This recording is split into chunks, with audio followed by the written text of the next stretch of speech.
We're getting ready to introduce them tonight prior to the game. Then understand we're going to introduce the cross country and track in between the first and second quarters. So it is senior night here at Choctaw High School, and we're glad you're here. And we'll let everybody know we came on the air about 6:25, and so if you're rewinding this or want to rewind it, it starts right at 6:25. All right, at this time, we'd like to start with our first seniors, part of the CHS dance team. Please welcome Rebecca Bowles. Escorting her tonight is her family, Amy, Corey, Blake, and Corey Jr. Rebecca's future plans are to attend nursing school and become a pediatric nurse. She says, I would like to thank my supportive team and coaches as well as my amazing family for always being here for me. Our senior dance manager, J.C. Freer, she is escorted by Jen, Jake, Jaylyn, and Spencer. She plans to pursue a degree in radiology. Her hero is her sister. I've always looked up to her, and she is my favorite person. Senior dance manager, J.C. Freer. The next dance senior is Brooke Hughes-Dons. Her family, Terry, Albert, and Ryan, are walking with her tonight. Brooke's future plans include college, saving money, moving to New York to continue dancing on Broadway. One day, her favorite quote, dancing on Broadway one day, her favorite quote is, never stop dancing. Nana made sure to never let a day go by without telling me, and she will forever be my motivation when things get hard. Our last dance senior is Kaylee Musili. Chris, Sarah, Christopher, Don, and Maria are her family. She would like to take her dance career professionally as well as continuing her education. She wants to thank her parents for always supporting her and her coaches for pushing her to be a better athlete. Her quote to live by is, you represent something bigger than yourself, by Lindsay Iverson. That's your senior dance, Kylie Musili. I got a new idea for you. Get the ROTC. For him. See if you can get Our first cheer senior is Lanny Hamby. She is walking tonight with Sarah, Lonnie, Logan, and Marquita. Her future plans are to attend Rose State College, pursue a degree in early childhood education. She'd like to thank her mom or dad for always being her support and motivation, that she needed to be the best version of herself that she can be. Our next senior cheerleader is Bailey Harris. Katie, Michael, Chase, and Cambry are with Bailey. Her future plans are to cheer at Oklahoma City University and major in business management. Bailey's favorite quote is, it's not about being the best, it's about being better than you were yesterday. The next year senior is Abigail Manny. Escort her are Lynette, Jeremy, Andy, Bonnie, Larry, Alyssa, and Ashley. Her future includes the University of Oklahoma and study to be a physical therapist. Abby believes that sometimes things fall apart so that better things can fall together. By Marilyn Monroe. Please welcome Michaelin Pinton. Her family, Carla and Gavin, are escorting her tonight. Michaela would like to become an ultrasound technician. Her hero is her coach, Bliss Ellis. Throughout all her ups and downs, she has made a huge impact on her life, and she can't imagine who she would become without her.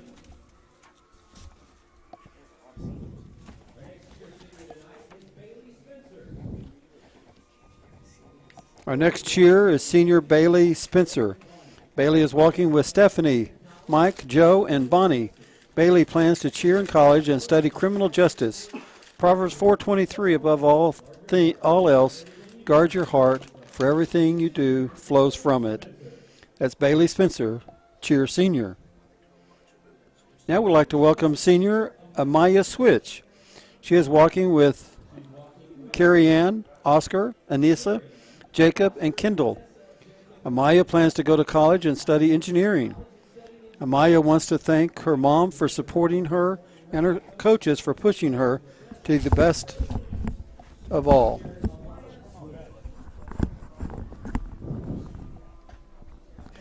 Next up is senior Alyssa Titus. Tonight, Dana, John, Dylan, and her Nana are escorting her. She plans to go to cosmetology school to become a hairstylist. Alyssa wants to thank her friends and family, especially her mom, for being patient with her and guiding her throughout the highs and lows of her life. Our last cheerleader is Nora Vogt. She is escorted by Tricia, Mike, and Edelyn. Her future plans are to go to OU and study medicine. Nora would like to thank her coaches, teachers, friends, and family for pushing her to be the best that she could possibly do and be, and dealing with all of the drama. That's your senior cheer, Nora Vogt. Our next group is the senior athletic trainers and managers. I'd like to welcome athletic trainer Riley Kepley. She is escorted by Dwayne, Angie, Grace, Maya, Lexi, and Asher. Her future plans are to go to school for athletic training. Her favorite quote is, "I didn't come this far just to come this far and not be happy," by Drake. That's Riley Kepley. Next senior trainer is Kylie Reisner. Kylie is walking with Trudy, Jason, Matt, Amanda, and Sierra. She plans to become a realtor, ultrasound tech, and be rich. She lives by the quote, "People who want to see you win will help you win. Remember that," by Kim K. That's senior Kylie Reisner. Next athletic trainer is LaJua Starkey. Her family, Kristen and Brian, are escorting her. She plans to attend Rose State and then transfer to a university to become an NQ nurse. She believes just because something is not perfect does not make it any less worth of love, by Daphne Bridgerton.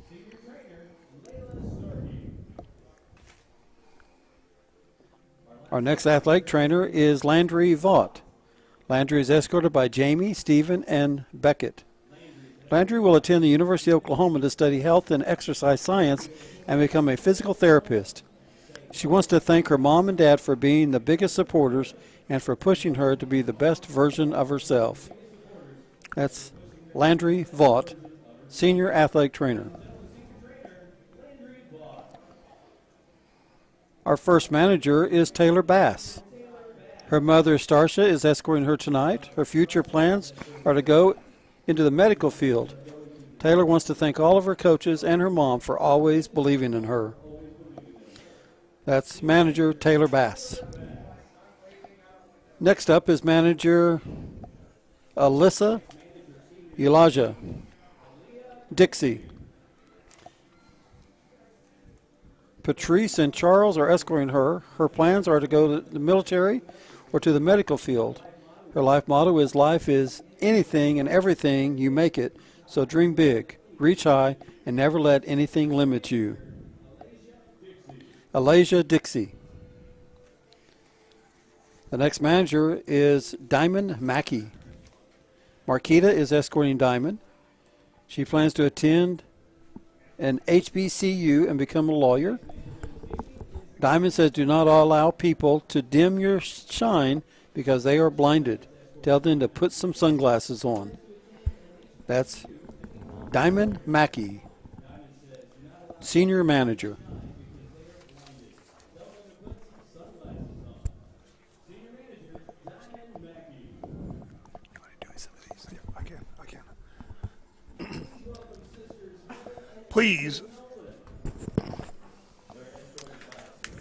Please welcome Sisters Heaven and Angel Nolan. They are escorted by Serenity, Kaylin, Otis, Kiona, Cavion, Justin, and Ethan. Heaven plans to go to college to become a psychiatrist. Her favorite quote is, "If you're going through hell, keep going," Winston Churchill. Angel plans to go into the military and become a registered nurse. Angel wants to thank my mother, my teachers, and my coaches. Our final manager is Genevieve Patton. Randall and Terry are walking with her. Her future plans are to attend Rose State and proceed to OU Medical to become an anesthesiologist. She loves the quote, "Never be ashamed of trying. Effortlessness is a myth." Dr. Taylor A. Swift. Please welcome our football photographer, Channing Holloway. She is escorted by Tim and Kathleen and Easton. She plans to attend the University of Oklahoma. She wants to thank Aaron McConnell for seeing the potential in me and giving me the opportunity to take pictures for this team. Get the camera on her.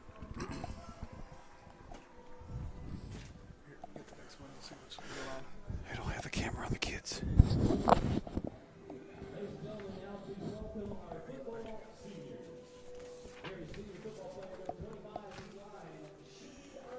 All right, at this time, we'd like to welcome our football seniors.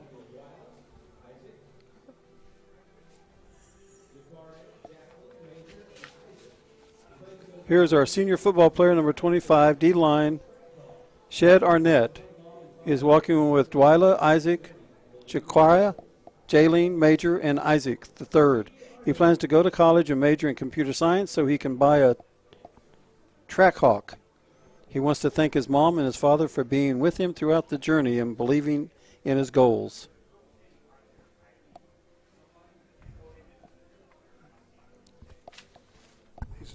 He's now just coming out.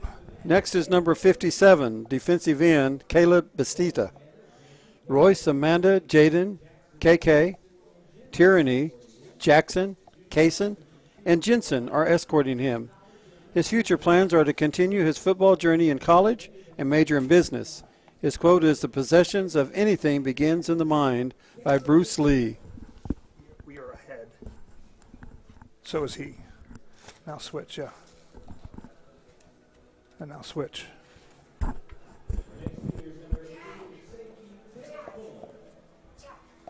Stay. Our next senior is Tay Bullock. He's escorted by Tamika, Sophia, Key, Cece, and Chauncey. He plans to go to college, the NFL, and become an athletic director. Big thanks to his family, Choctaw football coaching staff, Shaq Miller, and the Choctaw community. Number 18, Tay Bullock. We are way ahead. It's number 4. Our next senior, number 28, defensive end, Nolan Bussell. Nolan is escorted by Mike, Nancy, Mason, and Molly. He wants to finish firefighting at EOC and go to UCO. His hero is his dad. He is selfless and sacrifices so much for us. Our next senior is number 3, outside linebacker, Corey Childs. Kelly, Gale, Teakle, and Aaron are walking with Corey. He plans to play college football and become an entrepreneur. Corey's hero is his mom because she is a strong woman that he can always depend on. Number 3, Corey Childs. Our next senior is number 53, outside linebacker, Jesse David. Scott, Rebecca, Emily, Larry, Brenda, and Jesse are walking with him. Jesse plans to graduate, then work as an electrician. A quote for Jesse is, "If a fellow isn't thankful for what he's got, he isn't likely to be thankful for what he's going to get," by Frank A. Clark. Our next senior is number 11, outside linebacker, Travis Elliott. He is escorted by Angela, Micah, and Delia. He plans to play football at UCO while studying business and graphic design. Travis' quote is, "When writing the story of your life, don't let anyone else hold the pen."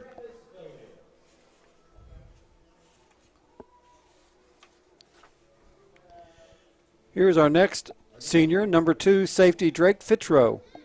Drake is walking with family Reva, Dakota, Dalton, Shelby, Oakley, and Keelian.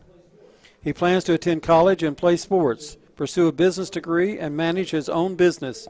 Coach Clark is his hero for being a great role model and a constant source of support through all aspects of his life. Number 2, Drake Fitro. Next is number 42, our kicker, Terry Jennings. Terry, Kimberly, Drew, Bailey, and Tragan are walking with him. His future plans is to go to college and play soccer or football and get a degree in aerospace engineering. His favorite quote is, "It's hard to beat a person who never gives up," by Babe Ruth. That's our kicker number 42, Terry Jennings. At this time, we'd like to welcome number 35, safety Braden Hale, and number 36, outside linebacker Tegan Hale. They're escorted by Sarah, Brent, Lindsay, Patsy, Angie, Mason, Aubrey, Jared, Kelsey, and Joshua. Braden plans to earn a business degree and help run the family business. Braden's quote is, "The man who loves walking will walk forever than the man who loves the destination." Tegan plans to become a lawyer. His quote is, What I am doing, you do not understand now, but afterward you will understand." They want to thank their parents and grandparents for their support. That's the Tegans.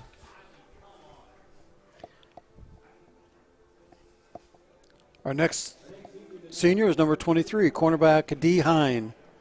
Dee is escorted by Rebecca, Kyrie, Jamari, Kaylee, Tyler, and Dana. He wants to play college football and become an electrician, with hopes to eventually start a family electrical business with his uncle. His personal heroes are his uncle and his mom. They always had my best interest at heart, and my future and success forever will be credited to them. Our next senior, number 31, wide receiver Tyler Hensley. Eleanor and Dan are escorting Tyler tonight. His future plans are to play football in college. A quote he lives by is, "No one who puts his hand to the plow and looks back is fit for the kingdom of God." Number 31, wide receiver Tyler Hensley. Our next senior, number 8, cornerback Austin Hubert. Tonight he is walking with Erica, Marquise, Madison, Jesse, Ruby, Naisley, Carrie, Rob, Ruby, Robert, Christian, Sean, Bella, Patrick, Abby, and anybody else. He plans to go to UCO and become a dentist. His heroes is his grandfather because he has always pushed him to be the best and has always been his biggest role model. Number 8, cornerback Austin Hubert. Now welcome number 77, D-line, Marcus McGrew. Marcus is being escorted by Shaquan, Marcus, Wakina, Jadalyn, Boo Bear, and Junior. He will attend college to play football and pursue a degree in kinesiology and exercise science.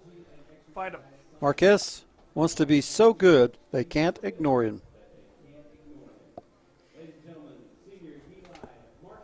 Marcus McGrew, number 77. Our next senior is number 76, right guard, Jaden Millsap. Jaden is escorted by Tamika, Devin, Maya, Sabrin, Amaya, and Brian.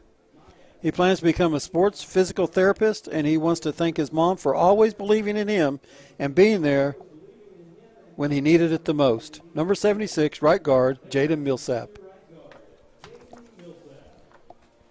Our next senior is number 40, kicker Connor Quick.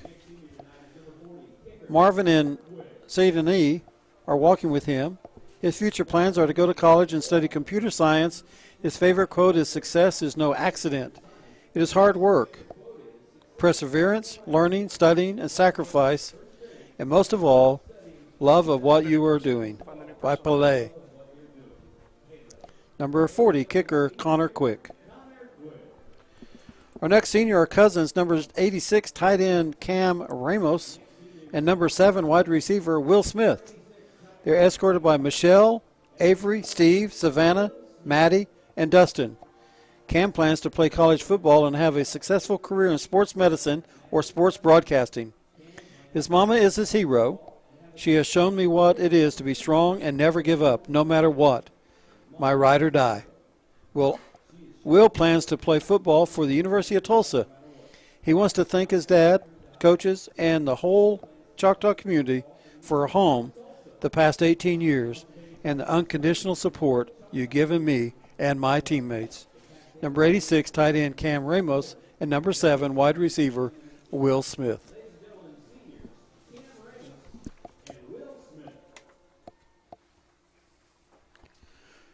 Next senior is number 70, O-line Jace Robinson.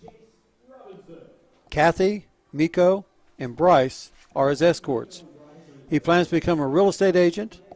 Jace wants to thank God and his parents. Number 70 O-line, Jace Robinson.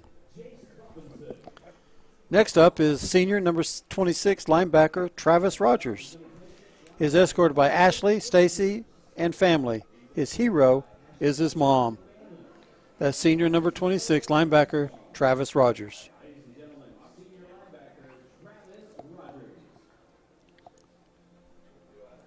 Now we'd like to welcome number 9 linebacker Easton Teal. He is escorted by Amberly, Josh, Jet, Maverick, Taylin, Teresa, Mike, Lisa, Terry, Aaron, Danny, Tyson, Haley, Shelby, John, Jack, and Bo. His future plans are to attend college and pursue a degree in physical therapy under the last name Teal. His favorite quote is, "When emotion is high, clarity is low," by Coach Corbin. Number 9, linebacker Easton Teal. And our final senior tonight, number 33, running back Cash Wilkerson. Melanie and Justin are his escorts tonight. He plans to attend college at OU and major in medicine. He wants to thank his family, who has been his number 1 supporters, my friends who have stuck by my side for the good and the bad times. And I would especially like to thank my coaches and teammates who have taught me life lessons and have given me great high school memories. Keep going. The amazing senior class of 2024, and what a large group and an impressive group it is gathered on the field here on senior night. I'd like to congratulate each and every one of them, their families, and their moms, dads, and all the support that they've given. What a future those young men and young ladies have as they move forward. All right, I think we got it done. We were struggling. We were I think all the calls were ahead of the kids. And so they were talking about kids that weren't there yet. Well, if we have a little delay, then it'll be on time. Yeah, let's hope that's how it is. If we were in Lawton, that would work, wouldn't it? It would have. All right. All right, I tell you what. Yeah, we're still getting to the last of the list here. Oh. We were pretty far. See, I thought we were on time because when I looked up, we had the 4th senior football player going out, and there was 3 in front. And he was the 4th one, so I thought we were on time. But maybe somehow, some way, it got crossed up. Yeah. So, well, we recognized them all. We got it all done. So we're sorry if we. We're getting a picture of every single last one of them. So okay. So they're getting. I think the announcements are off. Yeah, because I thought I was. They're here. They're off here at the stadium too. Okay, because I thought I was reading one when one came out, and we just kept reading one at a time. But I wonder if there's some that weren't on the list. It's looking that, and I got this directly from the official sources. So yeah. So we just keep senior trainer. We already did trainers, didn't we? Yeah. And that might be how we got off. Well, anyways, this is the senior class right here. It's a big one. Yeah. And all the different things, and they've. Well, maybe they put the trainers after the team. Then I don't know. Yeah, we read the script. We went given by to the us. list. Yeah, so it is anyway, what it is. They're out there. We're out here. We're up here. ROTC's here. If you're just coming in and turning in, and we're broadcasting a senior night here tonight, and we came on the air about 6:25, so we've been on the air for about 25 minutes now, which is a good thing because we had a chance to check our signal and our audio and our video, and we seem to be good. Of course, we're at home, and so we always have a good signal. And yeah, we always everything here at Choctaw is A1 up, really good.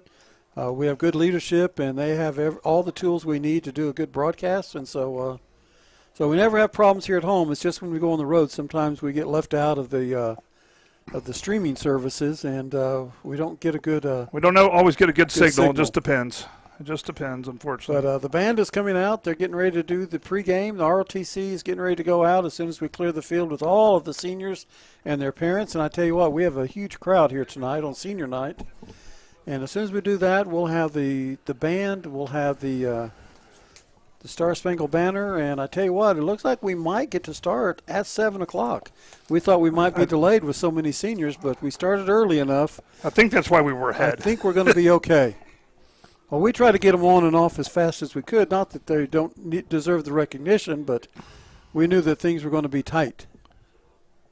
All right. So, once again, thanks for tuning in, and we're glad you're here, and we should have a good broadcast as we host Putnam City tonight. That's right. We're going to run a couple commercials and get set up for the Star Spangled Banner and whatnot. So here we go.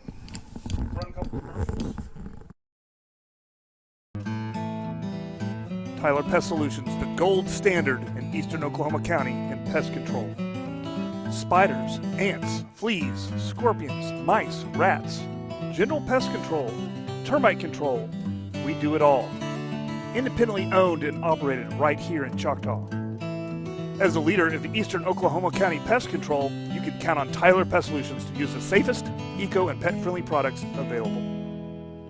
The only bug you can't beat is a Choctaw Yellow Jacket.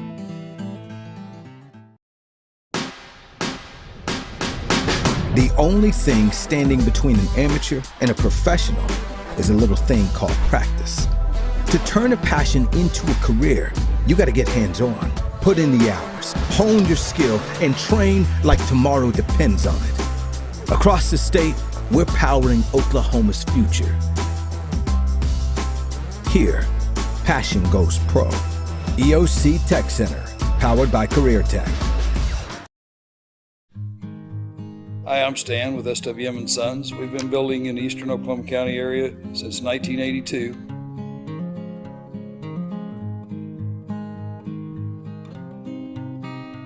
We can help you with the plans from start to finish or just use the ones that you have. We'd be happy to build on your land or ours. We have subdivisions or just build on yours. Give us a chance to earn your business today. Thank you.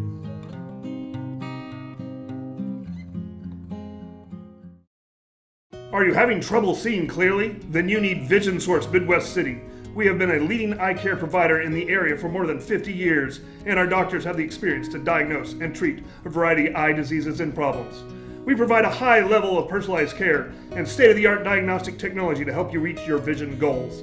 Vision Source Midwest City offers experts to help find the right contacts, lenses, and frames for your needs. At Vision Source Midwest City, we want you not just seeing well, but looking good. Hello, my name is Dr. Tracy Gaspera. Do you snore? Do you sleep with somebody that snores? Do you have a CPAP machine but cannot tolerate it? You may be doing more than just snoring. You may be depriving your body of oxygen while you sleep. You may be suffering from a medical condition known as obstructive sleep apnea, or OSA. OSA is where there's an obstruction in the airway causing an impairment in the way you breathe while you're sleeping. Give us a call to find out more about sleep testing and treatment options such as oral appliance therapy.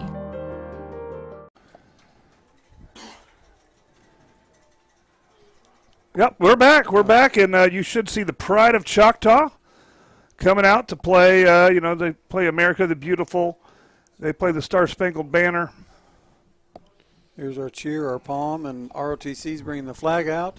A lot of students on the field right now. The ROTC presentation of the colors. So we have the presentation of the colors by ROTC. We have the band. We have cheer, palm, and the ROTC with the flag. A lot of students on the field right now. In our pregame here at Choctaw High School tonight, Choctaw High School hosting the game with Putnam City. PCO, they call them PCO, the original. They're the PC Pirates, but they're known as PCO. And here we go with scoot over to your right and you're perfect. Stars and Stripes Forever. Not just a... All right, so there's the band. And Matthew, you go get the flag. It's the other group to the left.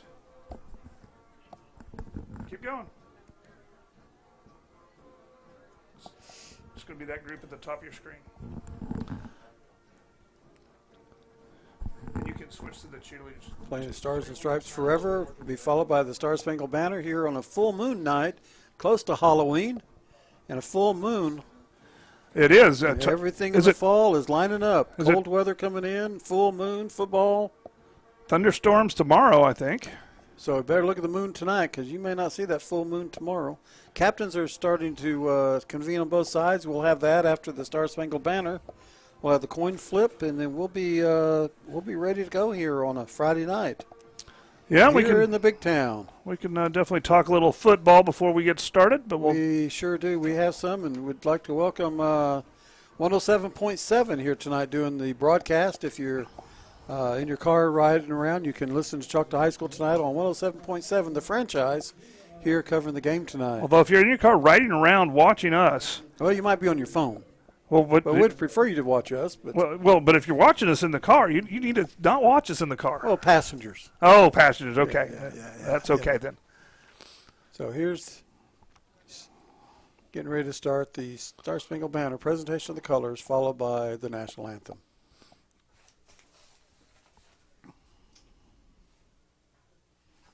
Out of reverence and respect, we will be quiet as we honor America in the playing of the national anthem.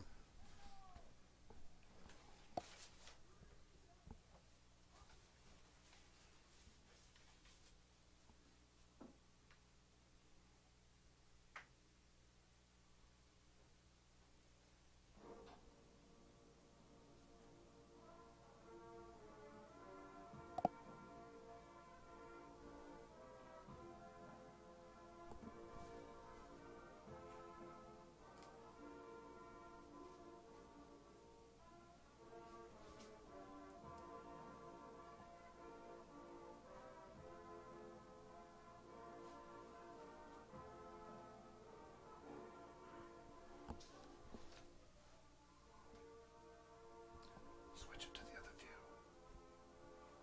Excellent.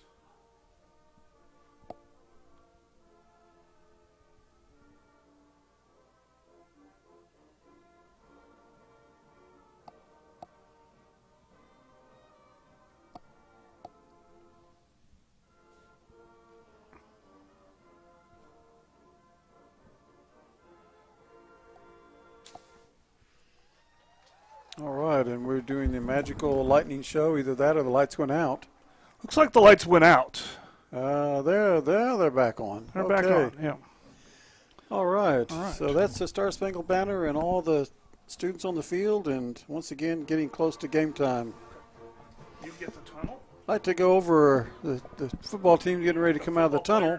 Right on Charlie. And while they're doing that, let me go over a little bit about what's going on. The Yellow Jackets have lost the one game this year to Deer Creek, 25-20. Had a tough outing that night, and hopefully we'll get an opportunity to avenge that game here in the next several weeks. But our team leaders here in Choctaw, number 6, Juju Smith, yards per game is 89 yards per game. Rushing yards per game would be your quarterback, number 15, Cash Williams, 60 yards per game. Total touchdowns, number 6, Juju Smith with 10. You see them? On the defensive side, your leading tackler for Choctaw is Mr. Number 9. That's Easton Terrell. He's averaging 7.4 tackles a game. Sacks would be Batista. He has 4 sacks. Interceptions is T. Elliott with 2. So those are your leaders here for Choctaw High School. If we talk about the top performers in 6A2 district, ranked number 2 is Juju Smith with 10 total touchdowns. And our kicker, Mr. Terry Jennings, he's number 2 in field goals made.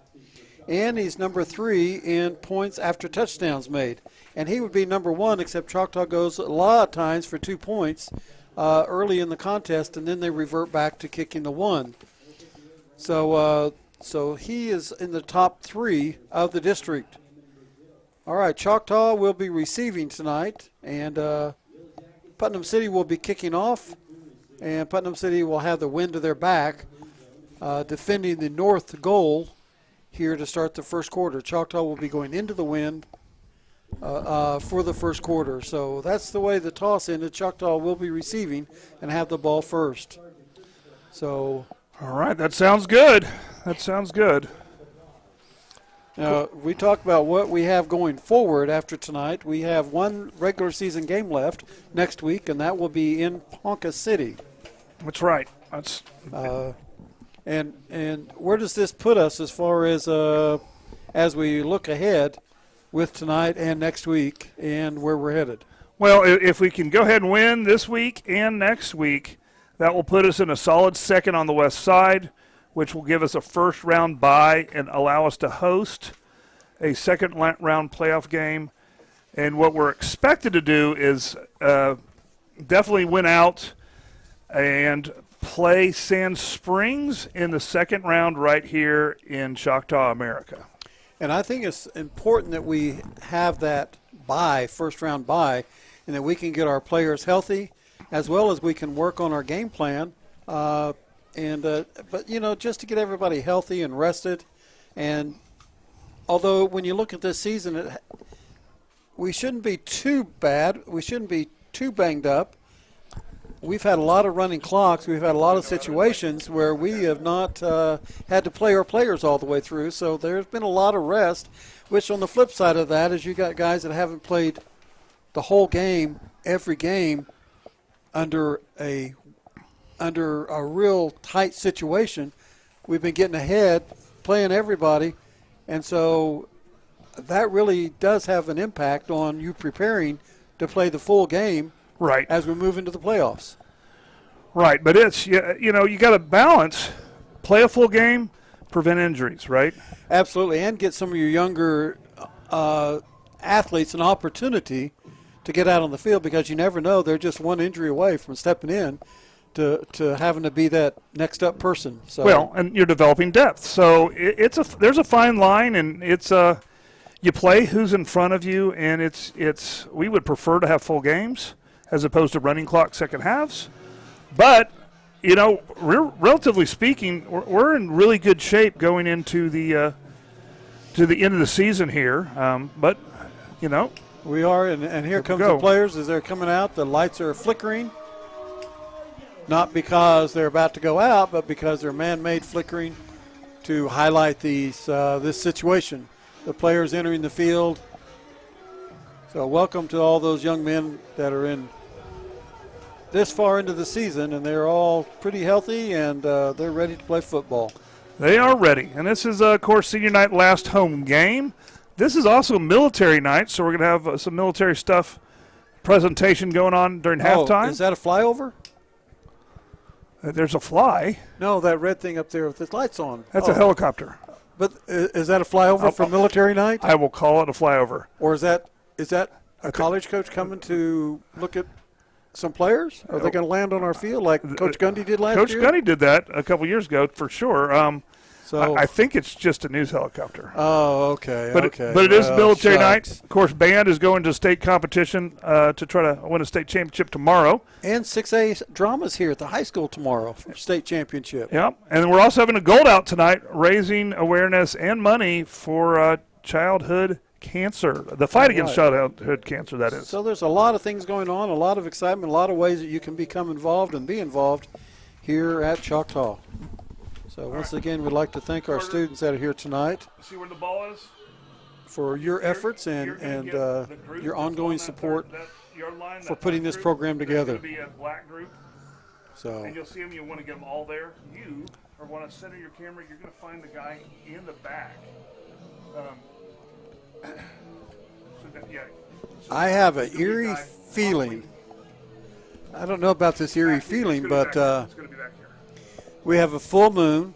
It's almost Halloween, and we're playing a team with black and orange.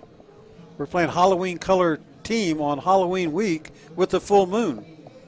So watch out. That's what you want, Carter. And then follow the ball. Watch out. Watch out. Yeah, we're playing a black and orange team on Halloween week with the full moon. Yeah. So it's kind of spooky. It is spooky. That's why we're out there in black tonight, I think. Yeah, because we wanted to have this Halloween-themed game. That's it. So we're here, and Putnam City's getting ready to kick off. We're about ready to get this game going. We Back are. deep for the Choctaws, number 6, Juju Smith. Uh-oh, they're sending him out for some reason. Yep. And they're putting in, I think that 22. is That's Mayor Morgan. Mayor Morgan. And also back there is Number 3. number 3. And that is either L.T. Simmons or Corey Childs. I think it's Simmons. I think it's Simmons.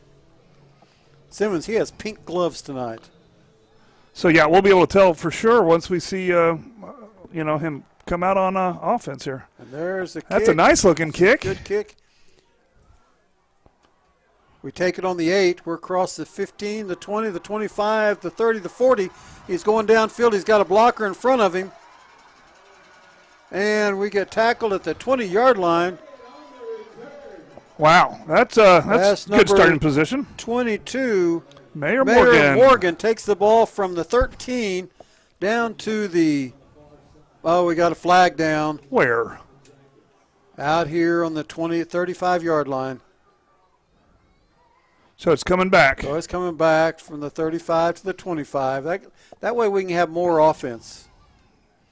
So that's the first penalty of the night for the Yellow Jackets.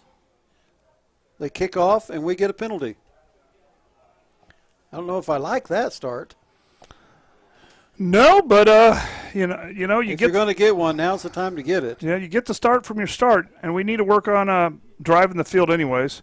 They're waiting for a football so they can march it off 10 yards. So they can play some football, yeah. So it'll be 1st and 10, the Yellow Jackets on their own 25. And Cash Williams, number 15, your quarterback. And I saw this week that he signed to play baseball at the University of Tennessee. So your quarterback out there is a future Tennessee Vol baseball player. In the backfield with him is number 3.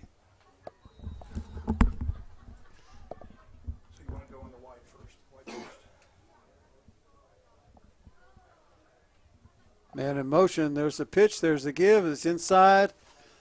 Number 3, Simons, takes the corner, rounds the corner, puts on the speed, and he's going to get horse-collared at the 28. Yep. Let's see. There's no flag, but he got taken down by the horse collar. Did save the touchdown. So L.T. Simmons, big run, big, huge run. I put it at the 26-yard line. 49-yard run by number 3. Your Yellow Jackets, number 3, Simons. So Simons in the direct snap. Direct snap. He gives it to Cash Williams. Cash Williams takes it, throws it to Simons. He picks it up and he throws it. And he's in the touchdown, Yellow Jackets. In the end zone. Touchdown, Choctaw, and a little trick play. Little trickery. It was the Wildcat, and he pitched it to Cash Williams. The Cash Williams turns around and pitches it back to him for a 26-yard touchdown. That was not very nice to do to my crew with that trickery. They're trying to follow the ball, and they're trying to do all this misdirection. And that comes at 11:13 of the first quarter.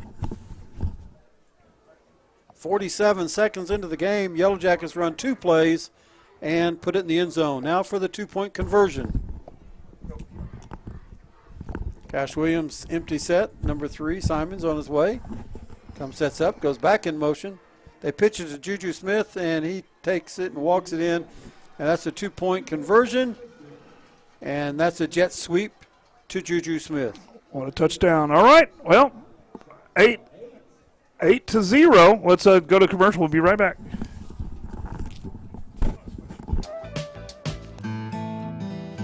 Tyler Pest Solutions, the gold standard in eastern Oklahoma County in pest control. Spiders, ants, fleas, scorpions, mice, rats, general pest control, termite control. We do it all. Independently owned and operated right here in Choctaw. As a leader of eastern Oklahoma County pest control, you can count on Tyler Pest Solutions to use the safest, eco, and pet-friendly products available. The only bug you can't beat is a Choctaw Yellow Jacket.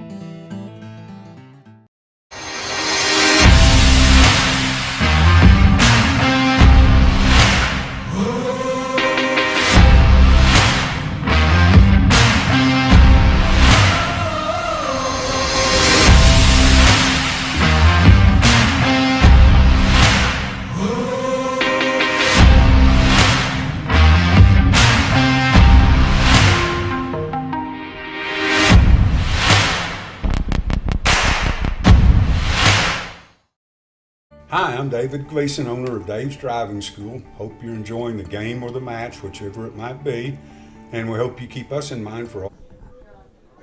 All right, Jennings to tee the ball up at the 40.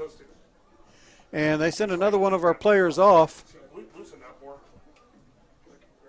I don't know why we keep getting players sent off the field, but they just sent one of our We might have some kickoff guys off the field. We might have equipment violations. That happens. That's 2 guys on 2 plays that they sent off. So here's Jennings kicking into the wind. We would not expect this to go the distance. We'll probably do that deep onside to about the 30-yard line. No, he kicks it pretty deep. They take it at the 16-yard line. Comes up the middle, taken down by number 12 of your Yellow Jackets. That's Raven McConnell taking him down. McConnell takes him down at the 27-yard line, where Putnam City will have first down and 10 at their own 27-yard line. So Raven McConnell, number 12, on that stop. So Yellow Jackets set up on their defense. Looks like they're going to have 3 down linemen. So they're going to have 3 down, a 3 front. There's the 4th one, walk up end. No, he's a. Oh, defense looks over to get the signals. And now they're sending 2 more guys off. Coach is going to go out and talk to the official because he sent 2 of our guys off. So we're trying to figure out what's going on. What's the equipment situation going on? I think the way the coach looked, he's saying that they don't have knee pads. So he keeps sending our guys off. That's 3 plays, and he sent 3 groups off. Yeah, it's an interesting enforcement issue that they're having in the 8th week of the season. We haven't seen it all year, and now all of a sudden we're getting kids sent off like crazy. But it's been skill players every time, right? That was defensive lineman. Their coach is kind of miffed at what's going on here. So let's see what happens. We may have to do some equipment, and I don't know. Well, we've got 11 guys out there now, so let's see what happens. It may not be the 11 we started with. We always want the 11. Here's another one that comes off. That's number 8 and number 23 for your Yellow Jackets, Jamari White. But I think that's the majority of our starters they send off. Yeah, I don't know what's going on out there. So now it's 2nd down and 11 and stopped. So it does look like they're put. That's what it looks like. Childs was the first to the ball. Corey Childs and number 2 was along with number 7, Will Smith. That's back. And the 3rd one was Bastida. Thing is, we don't need all of our starters. I think we got our starters back in because they. I think. Yeah. He's met and tackled a one-on-one tackle, and that's by number 5 of your Yellow Jackets. And the ball's on the 22. That was a complete pass for no yards. 4th and 22. I think it did. Yellow Jackets defense steps where they left off last week. And now we drop a couple more. Where Choctaw will have first down and 10. The side of the field. First down, Choctaw. All right. It's run 2 plays in possession, and now Yellow Jackets take over. They take over at 8:55 here in the first quarter. Too much? A little bit. Cash Williams is set back, empty set. A little bit more in. Punch more in. Man in motion. That way. Goes back in motion. That's Juju Smith. They fake the pitch. Henry gets the block on the outside. Cash cuts inside, carries himself all the way across the 30 to the 29-yard line. That's going to be a nice by your quarterback, number 15, Cash Williams. And all he did, he pitched and read the guy on the outside. As he faked the pitch, the guy went inside, and Cash Williams kept it. There's a deflected. It's incomplete, and there's a flag on the play. Thrown right in the middle of the offensive line. So there's another one, and that one, the second one is on Putnam City for sure. The first one looks like it's going to be holding on us. So maybe they'll offset. Let's see what happens here. Yeah, I think one's a dead ball foul, so it's going to march both directions. There's a holding call.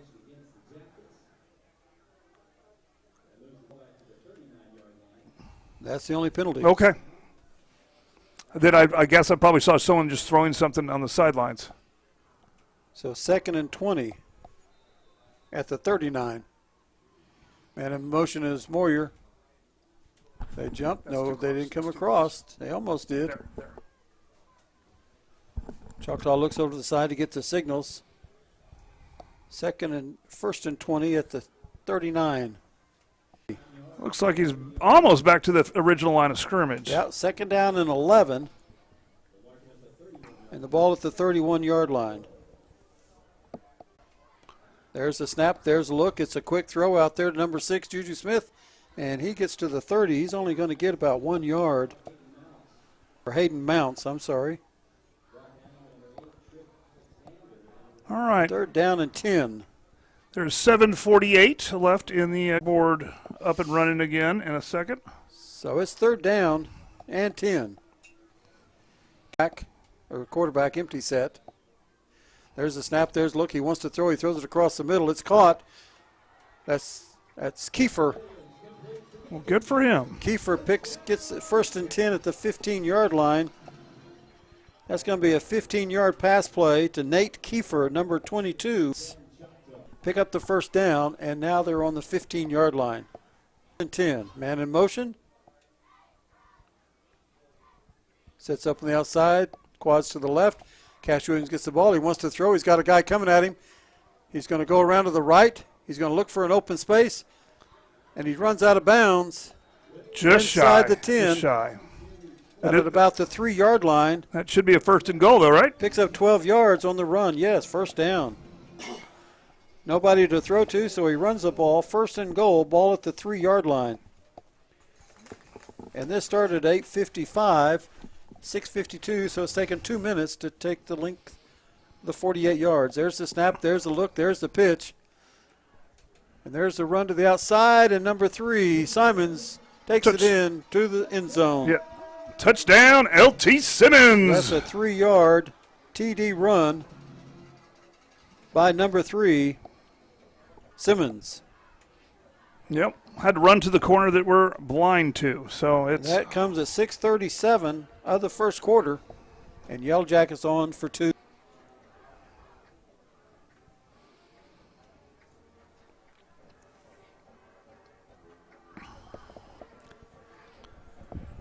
all right. Let's see. So here we the 2-point play. I'll check it. There's the snap. There's the look. 2-point conversion on the pass. 2-point pass to number 6, Juju Smith, and now it is now 16-0. Your Yellow Jackets. Juju Smith doing that reception from Cash Williams. So Yellow Jackets had the ball 2 times. First time they took it 75 yards in 2 plays. This time they take it 48 yards. They have 1 penalty, a 10-yard penalty that they overage per play on that series. All right, let's run that commercial. For your driver's education needs. We offer comprehensive driver's education for your insurance discounts and to get your permit.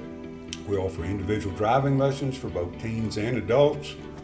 And we offer the state driving test when it comes time for you. Just keep us in mind for all your drivers ahead and go Jackets.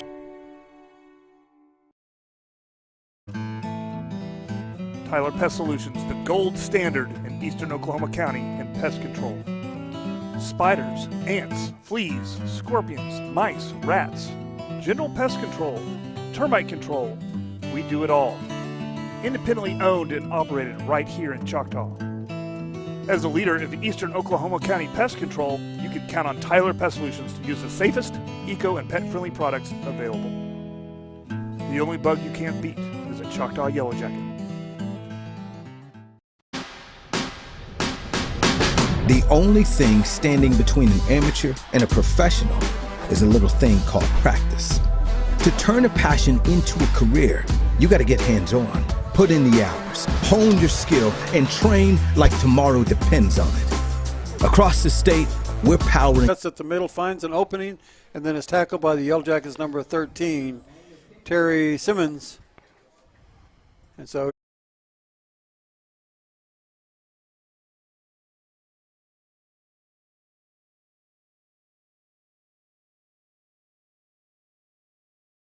Moon rising. Looks like that's a bad moon rising for the Pirates tonight as the Yellow Jackets scored the first 2 times.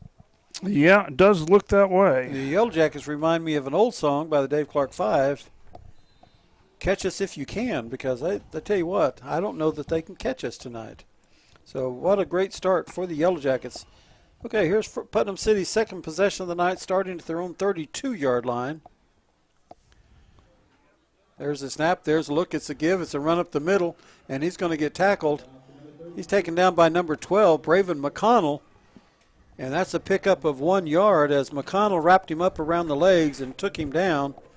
So 2nd and 9, ball at the 33. A great tackle by McConnell as he was going out to the left off tackle, and McConnell filled in and made the stop. So 2nd down and 9 for PCO. They have trips to the right, single back. There's the snap, there's the look. He wants to pass, he's going to throw it to the left. He's got a receiver open, and he makes a diving catch, and he catches the ball. Wow. What a great catch at the 41-yard line. Nope, now it's incomplete. I thought it was a great catch, but the official on that side over there said, nope, it hit the ground, bring it back. So he had a better view than us. He was standing there looking at it right there a few feet from him. But what an effort. 3rd down and 9 now for the Pirates. The ball at their own 33. What a good throw that was, though, and what a good effort by the young man to try to catch the ball. 3rd and 9 for the Pirates.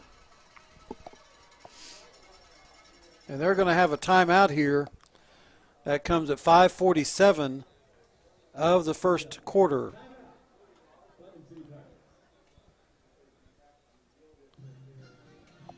So they didn't like what they saw out there, and it's 3rd and 9. They can't get much offense going, and so they called a timeout to come and talk to their guys. Gives the Yellow Jackets an opportunity to talk about their defense, to see where they're lined up, to make sure if they're on single coverage like they were last time. They had trips over here to the right, single receiver to the left. The quarterback looked and saw that he had man coverage, and he thought the guy was fast enough he could run right by us. He delivered a good throw, but as he dove and to catch the ball hits the ground and comes out. So a good defensive play by the Yellow Jackets of staying with him, and good effort. So play resumes. Yellow Jackets back out on defense. 3rd down and 9 for Putnam City. They have a single receiver out to the wide left. They have a man in the slot. 2 men on the right. Quarterback looks, single receiver.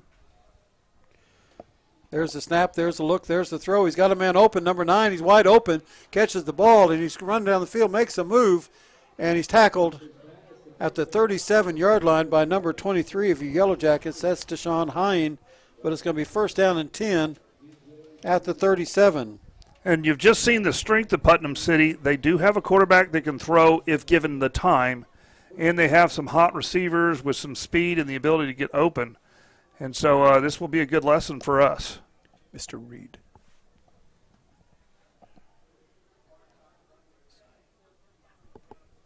So that's a good pass. So 1st and 10. There's the snap, there's the give. Quarterback keeps it, and he falls, and he's going to pick up 3 yards on that play.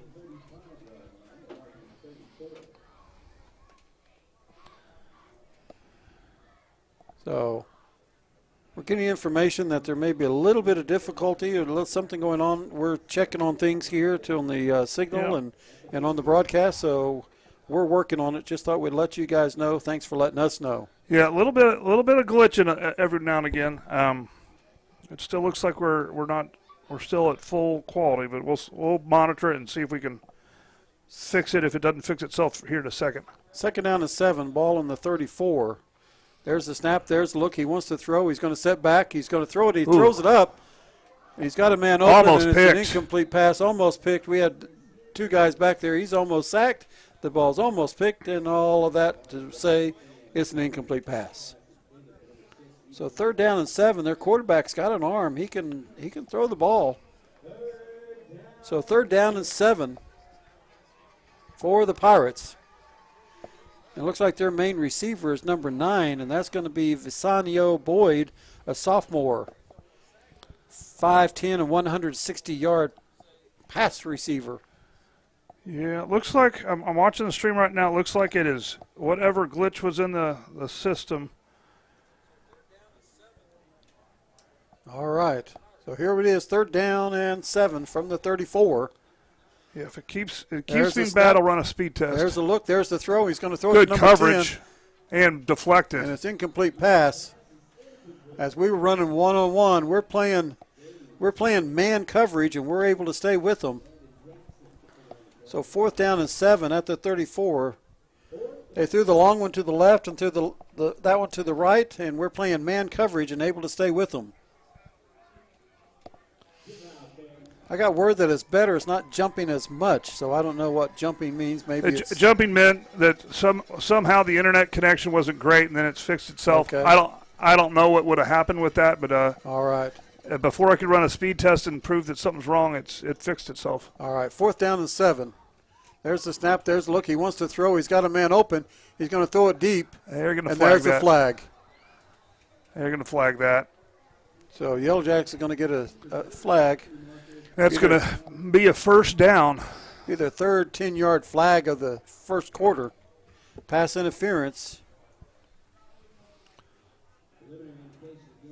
1st down and 10. And as we move forward to the playoffs, I'm telling you that cutting down on the penalties and the turnovers is a key to the Yellow Jackets' success as we get deep into the playoffs. You can't commit those mistakes and survive a lot of times when you play some of the tougher teams. So that is something I'm sure they're working on or they're trying to overcome. 1st and 10, ball on the 19. There's the snap. There's the look. It's a give. It's a run up the middle. And he's going to get to the 16 to pick up 3 yards on that run. Going to bring up 2nd down and 7. Ball's going to be on the 16-yard line for the PCO, Putnam City Original or Putnam City Pirates.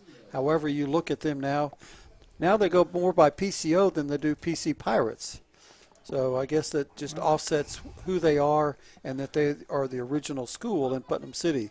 Well, I always call them the original Pirates. So the original Pirates. You know, Putnam City's got the 3 schools, Putnam North, Putnam West, and Putnam City.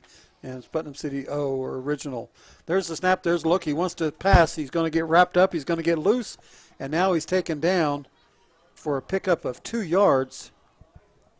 So he picks up 2 yards on that run. It's going to be 3rd down and about 6.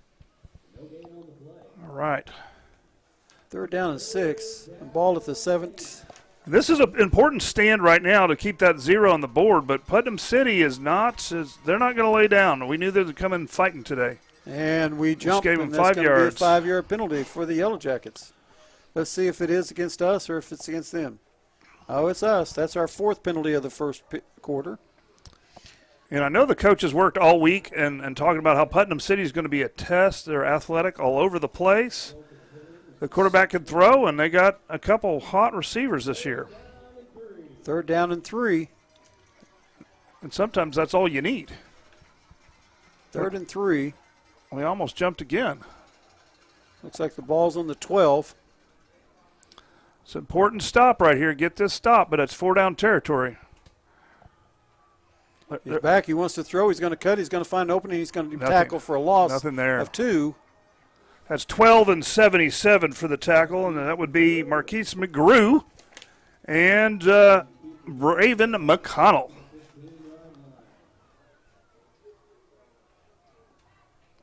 And it's 4th down, and, you know, getting points on the board would be nice, but I'm betting that they're going for it here. No, they're going to kick it. I would be surprised if they do because down by 16 already. Okay, no, they're not. They're not. They're going to go for. They're going to go for it. They 4th just had down. such a weird formation. They'll at probably first. try Okay. to draw us off sides again. That's what I would do. There's the snap. There's the look. He wants to throw. He's going to find a receiver. He throws it. He was covered. Oh, he's still got it. He's scrambling around. He still wants Oh, to throw hit. it. And thrown into the turf. He's sacked, and the ball's No incomplete, flag. and there's No flag. Turnover on downs. And that's McGrew that hit him. McGrew stayed with him and stayed with the quarterback. Quarterback kept running around in circles, and he ran right into McGrew. All right. So that's incomplete pass, and Yellow Jackets will take over 1st down and 10. This time they will be on their own 15-yard line to start this series.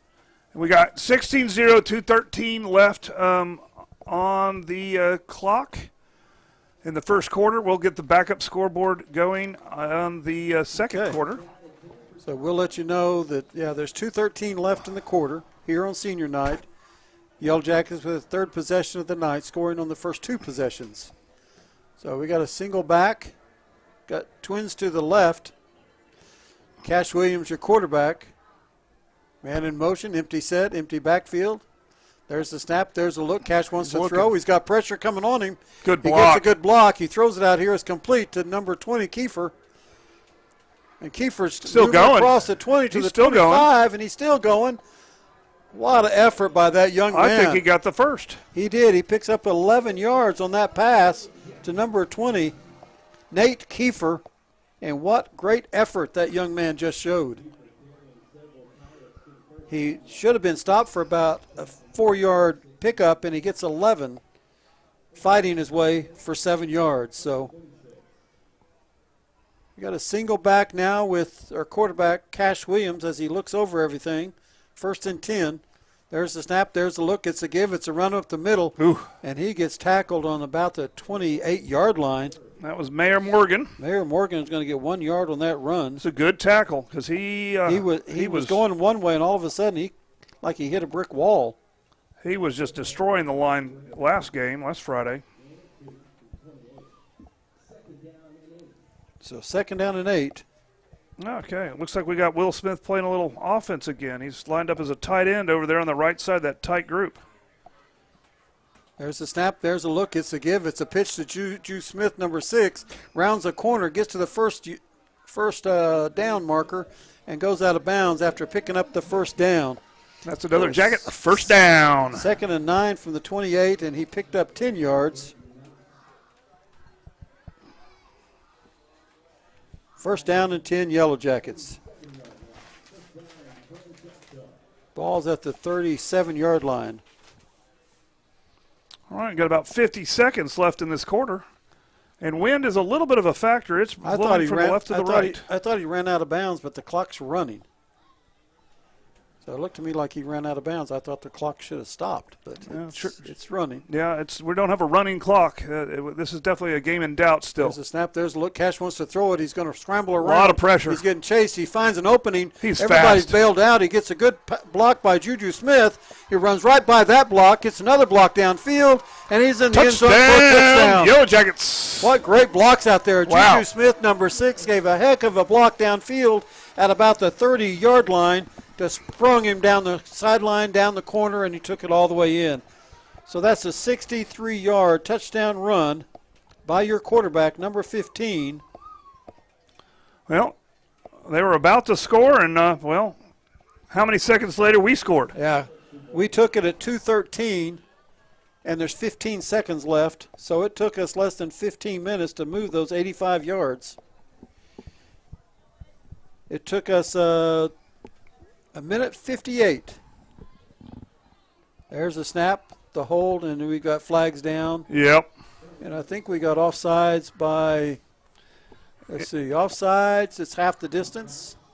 So Putnam City picks up their first penalty of the night. And we'll decline that, and we'll just say we'll kick it from here. Yeah. You don't want to mess with the rhythm, the distance, the spacing. So we're still going for 1. We look to say, do we want to go for 2 and move the ball up? Coach says, nope, let's go for 1. Jennings on to do the extra point. There's the snap. The hold is down. The kick's up. And it's good. All right. Let's do our commercial and be right back. Powered by Career Tech.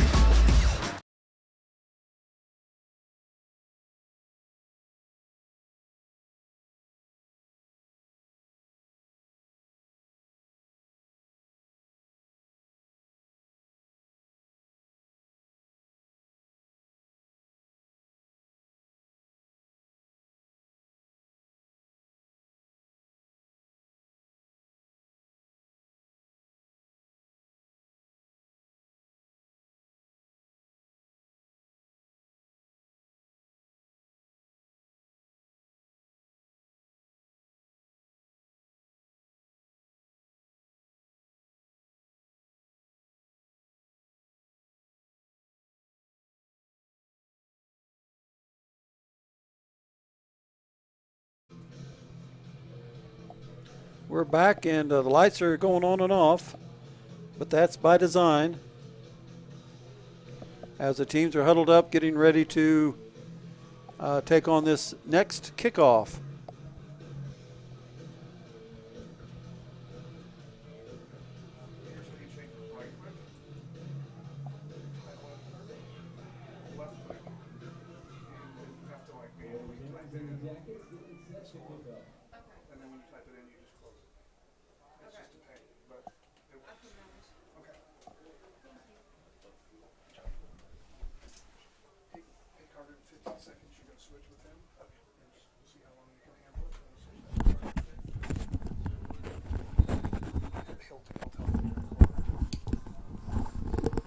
And there's the kick. And he's going to catch it on the 18-yard line. Coming across, cuts to the middle, and is going to get tackled short of the 30 at the 28. And they'll have first down and 10 at their own 28-yard line.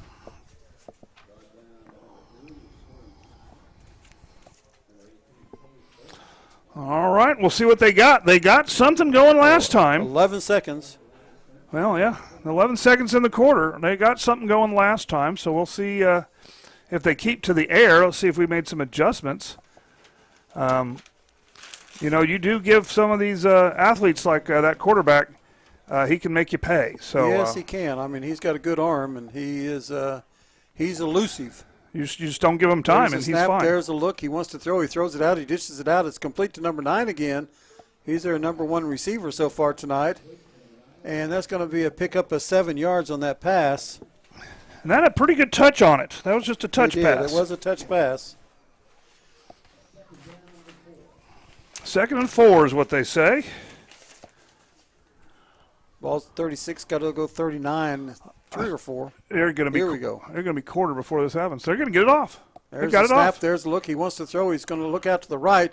He throws it deep. Good coverage and intercepted. We're bringing it back the other way. There's a good block.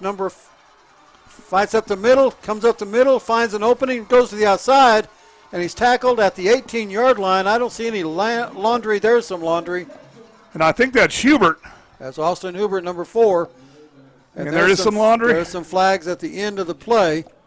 I don't know if he threw the ball up in the air when he got there or what. Let's see what they call. I'll call something, I'm sure. Personal foul against Choctaw. Yeah, it's probably he threw the ball or taunting or whatever. He was excited. You know, sometimes you get those penalties. Those are the type of things in a tight game in playoff that you've got to eliminate, though. That's true. That's true. So that's a 15-yard penalty, so it looks like the ball was on about the 18. It'll come out to the 33 probably. That will bring up a first. And are we switching? That'll be the end of the quarter. Yeah, end of the quarter. So we're going to run a commercial, and we'll be right back. Hi, I'm Stan with SWM & Sons. We've been building in the eastern Oklahoma County area since 1982.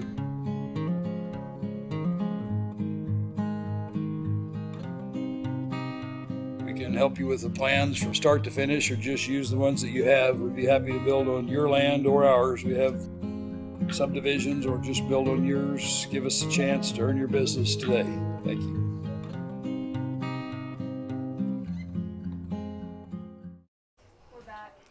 All right, we're back. About to start a second quarter, so everything switches up again. We got our scoreboard back up. It's a different scoreboard. Basically, the only way to fix the other scoreboard at this point is to reset everything, and we are not going to do that. We got a good stream, and we're going to keep with that. And we'll use this scoreboard here, and we'll give you the time by our mouths. So, yeah, we're doing some cross-country things. Let's get the camera down here. Probably it's going to have to be It's our senior night of cross-country. Looks like one of our cross-country is also in band, doesn't it? Keep going. There we go. So we don't have a list of their names, or we would be calling their names out. No, there's a band member in cross-country. There is a cross-country member in the band. Yes. And there's a band member in cross-country. Both. So that's good. That's good that he's involved in multiple things. And we're doing that, and in the same time, we've got them lined up ready to play football on the other end. All right. They were supposed to pause. All right, we're good. Let's get back to football. They're getting off the field. 1st and 10, ball at the 33-yard line. So we'll get the... There's the snap. There's a look. He fakes the handoff. He wants to throw it. He's going to find a receiver. He finds a receiver, number 5. He catches it, and he's into the end zone, and that's a touchdown, Yellow Jackets. Yeah, the referee was supposed to pause the beginning of the quarter, but I think he forgot. 33-yard touchdown pass. That was Hayden Mounts. That's to Hayden Mounts. With the touchdown, and just like that. And that comes right at the start of the quarter. That took 11 seconds. That's an 11-second drive to score a 33-yard touchdown pass. So we've got 11:49 left, and Jackets have a chance to go up into the 30s. Unsportsmanlike Jackets. Okay, I don't know what we did there, but we're going to get another 15-yard penalty. And they'll take that on the kick. 65 yards of penalties, and we just now started the second quarter. So the extra point attempt.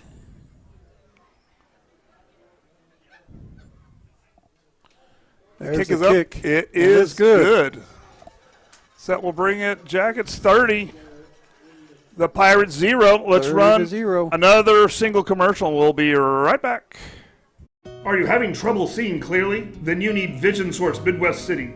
We have been a leading eye care provider in the area for more than 50 years, and our doctors have the experience to diagnose and treat a variety of eye diseases and problems. We provide a high level of personalized care and state-of-the-art diagnostic technology to help you reach your vision goals. Vision Source Midwest City offers experts to help find the right contacts, lenses, and frames for your needs. At Vision Source Midwest City, we want you not just seeing well, but looking good.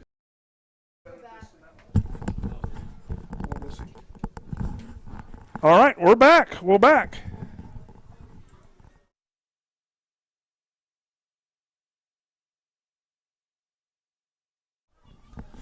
Okay, we're sort of back. We're back. They're not quite back.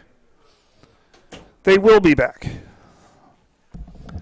I think we needed some clarification of what just happened. And we did have the cross-country senior event in there. We didn't have a script for it.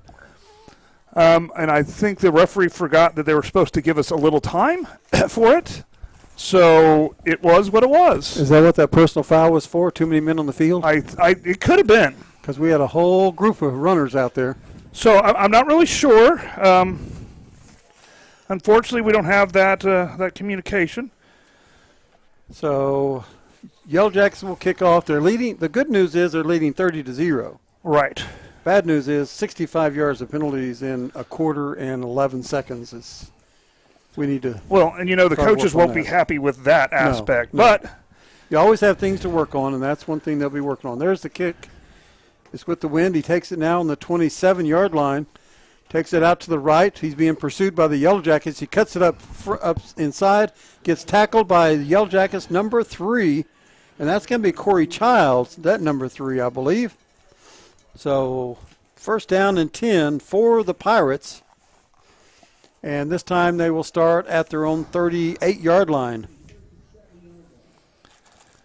So first and 10 for the Pirates. It'll be their 4th possession of the night. All right. All of them have started inside their territory at the 27, the 32, the 28, now the 38.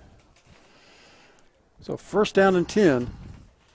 And the Pirates do have something to play for. They have some playoff contentions, number 4 in this district, 6A2.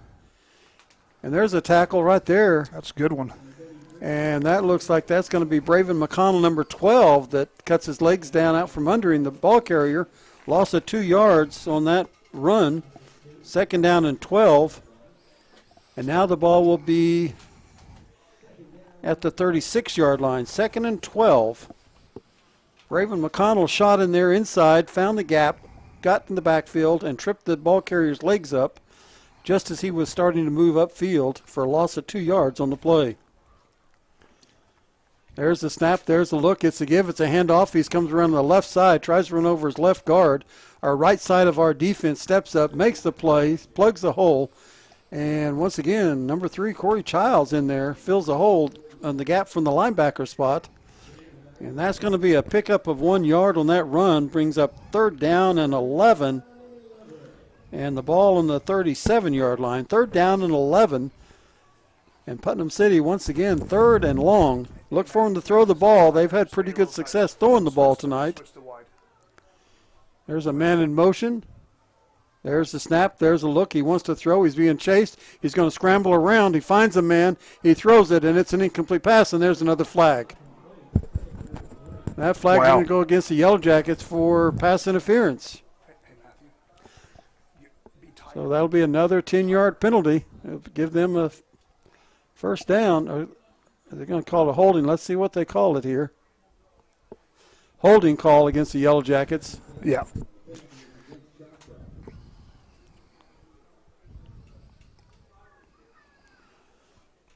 So that'll be another penalty. Let's see. They're going to mark it off. It should be short. Should be short 1 yard. Should be 3rd down. And yeah, holding is a 10-yarder in high school. So it comes out to the 47-yard line. Going to be 3rd down and 1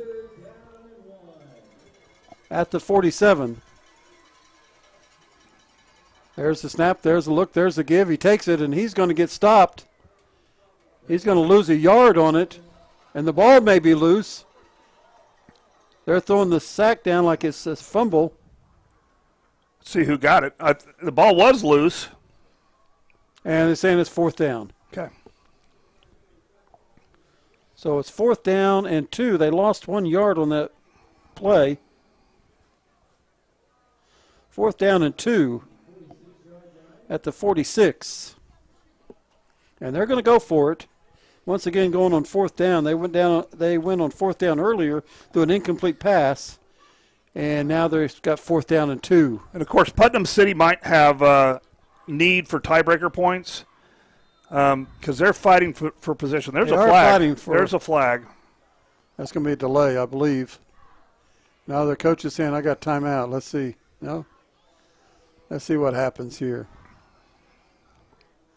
Their coach is on the field. I guess he's saying he was trying to get a timeout.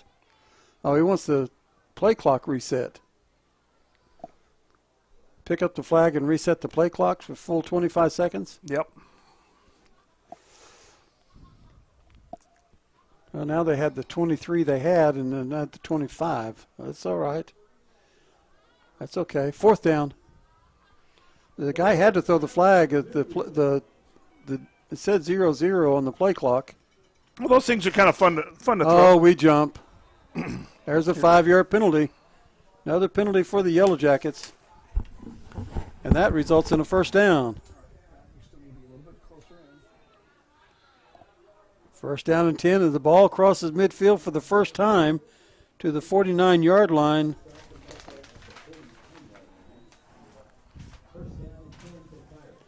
Two penalties on this drive, a 10-yard penalty and a 5-yard penalty, as well as the 15-yard penalty that started the kickoff.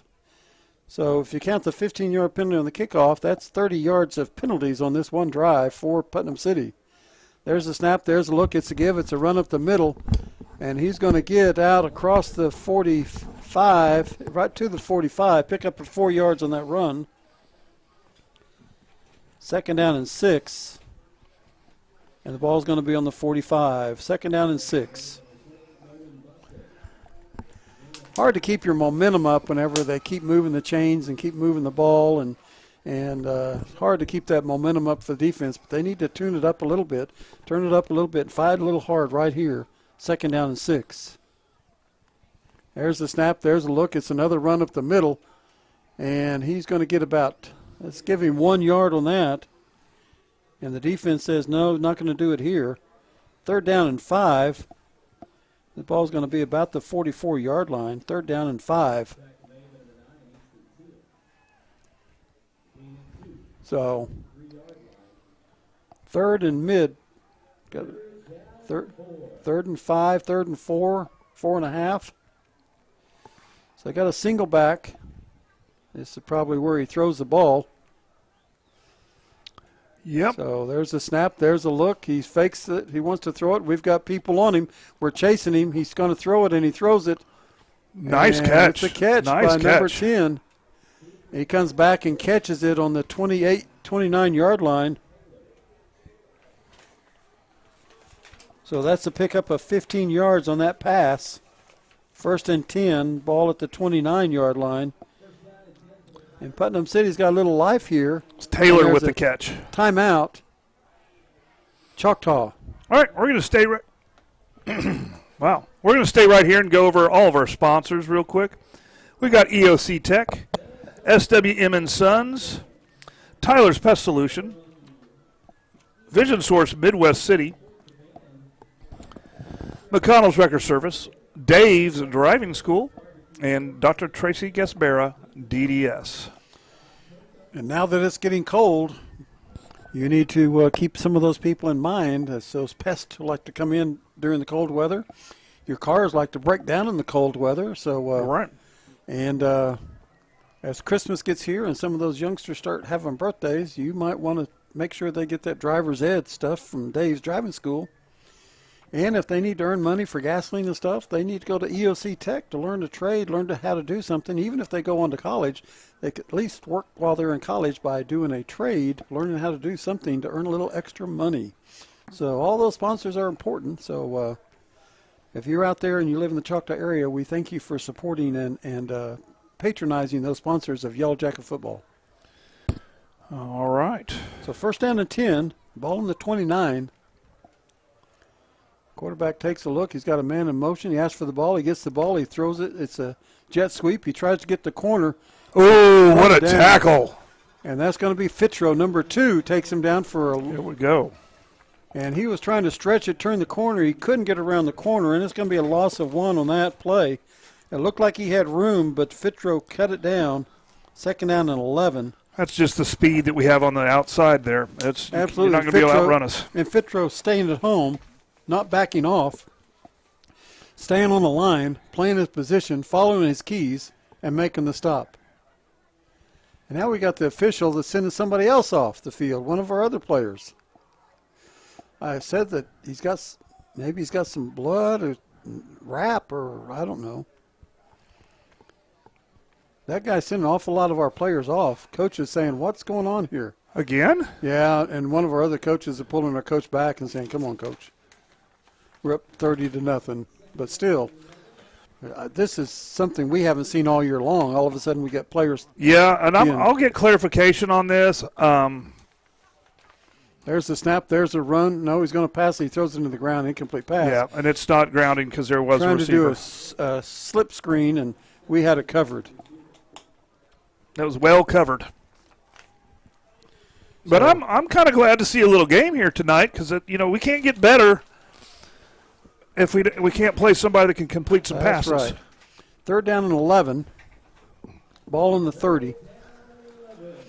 So 3rd and long once again for the Pirates. They've been able to come out of a couple of 3rd and longs tonight. So here they are, 3rd and long, 3rd and 11 on the 30-yard line. There's the snap. There's a look. It's going to give. It's a run. And he gets tackled down by the defense. And that's going to be number 77. Who else? Marcus McGrew and Bastida, number 57. Bastida makes that tackle. 4th down and 11. No pickup on that run. I mean, yeah, I heard Bastida's quiet, but Oh my gosh. not on the football field. No, he put the whammy on him. And here the coach goes, what's going on here? No, that Illegal shift declined. okay. 4th down. I didn't see that penalty. So Oh, we've been working long enough. We just assume every play has a penalty. Come on now. that's true. That is absolutely true. It wasn't against us this time. Yeah. So 4th down and 11. They're once again going to go for it. So Yellow Jackets have the guys backed off, the receivers backed off. There's this snap. He wants to look. He wants to pass. He's going to scramble We're after again. him. That's a He's deep gonna find ball. the He's guy. Got a open. guy open. It That's just an incomplete pass. He had the guy open as he was scrambling around, and he got behind us. But it's an incomplete pass. Yeah. all is turn well, over. but that on film we'll be looking at because that's something on film that coaches can use to They're going to look at that at halftime, I guarantee to tell you. our kids, hey, look what you did here. Now, if we play another team, a good quality team, that complete pass could be 6 points, and those type of things could end up being disastrous for us. 8:01. We got to call the clock.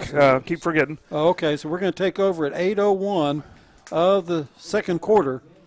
So we are up 30-0 if you're just tuning in, if you haven't watched it, and we're starting out first down and 10, and the ball's on our own 30-yard line. First and 10, empty set. There's the snap. There's the look. It's give to number 22. Running What back. blocking? Finds the corner, rounds the 30, 35, the 40, cuts inside, the 45, down to 48, and there's the flag. And that was Mayor Morgan. Mayor Morgan, and that flag's going to go against the Yellow Jackets. Yeah, you'd assume that is a holding. That's going to be a holding call. It's going to come probably 12 yards downfield. So if it goes back 10 from there, let's see where they mark it. Now they're going to mark it off, right? Chop block. Oh, chop block No, against it City. gets, yeah. I didn't know you could chop block when you're on defense. I didn't either. I'll take it. Okay. I guess it's cutting somebody at the knees. Yeah. Because you're not allowed to cut on either offense and defense. So that 15-yard penalty takes it down to the 37. But, yeah, they confirmed it was a chop block penalty. I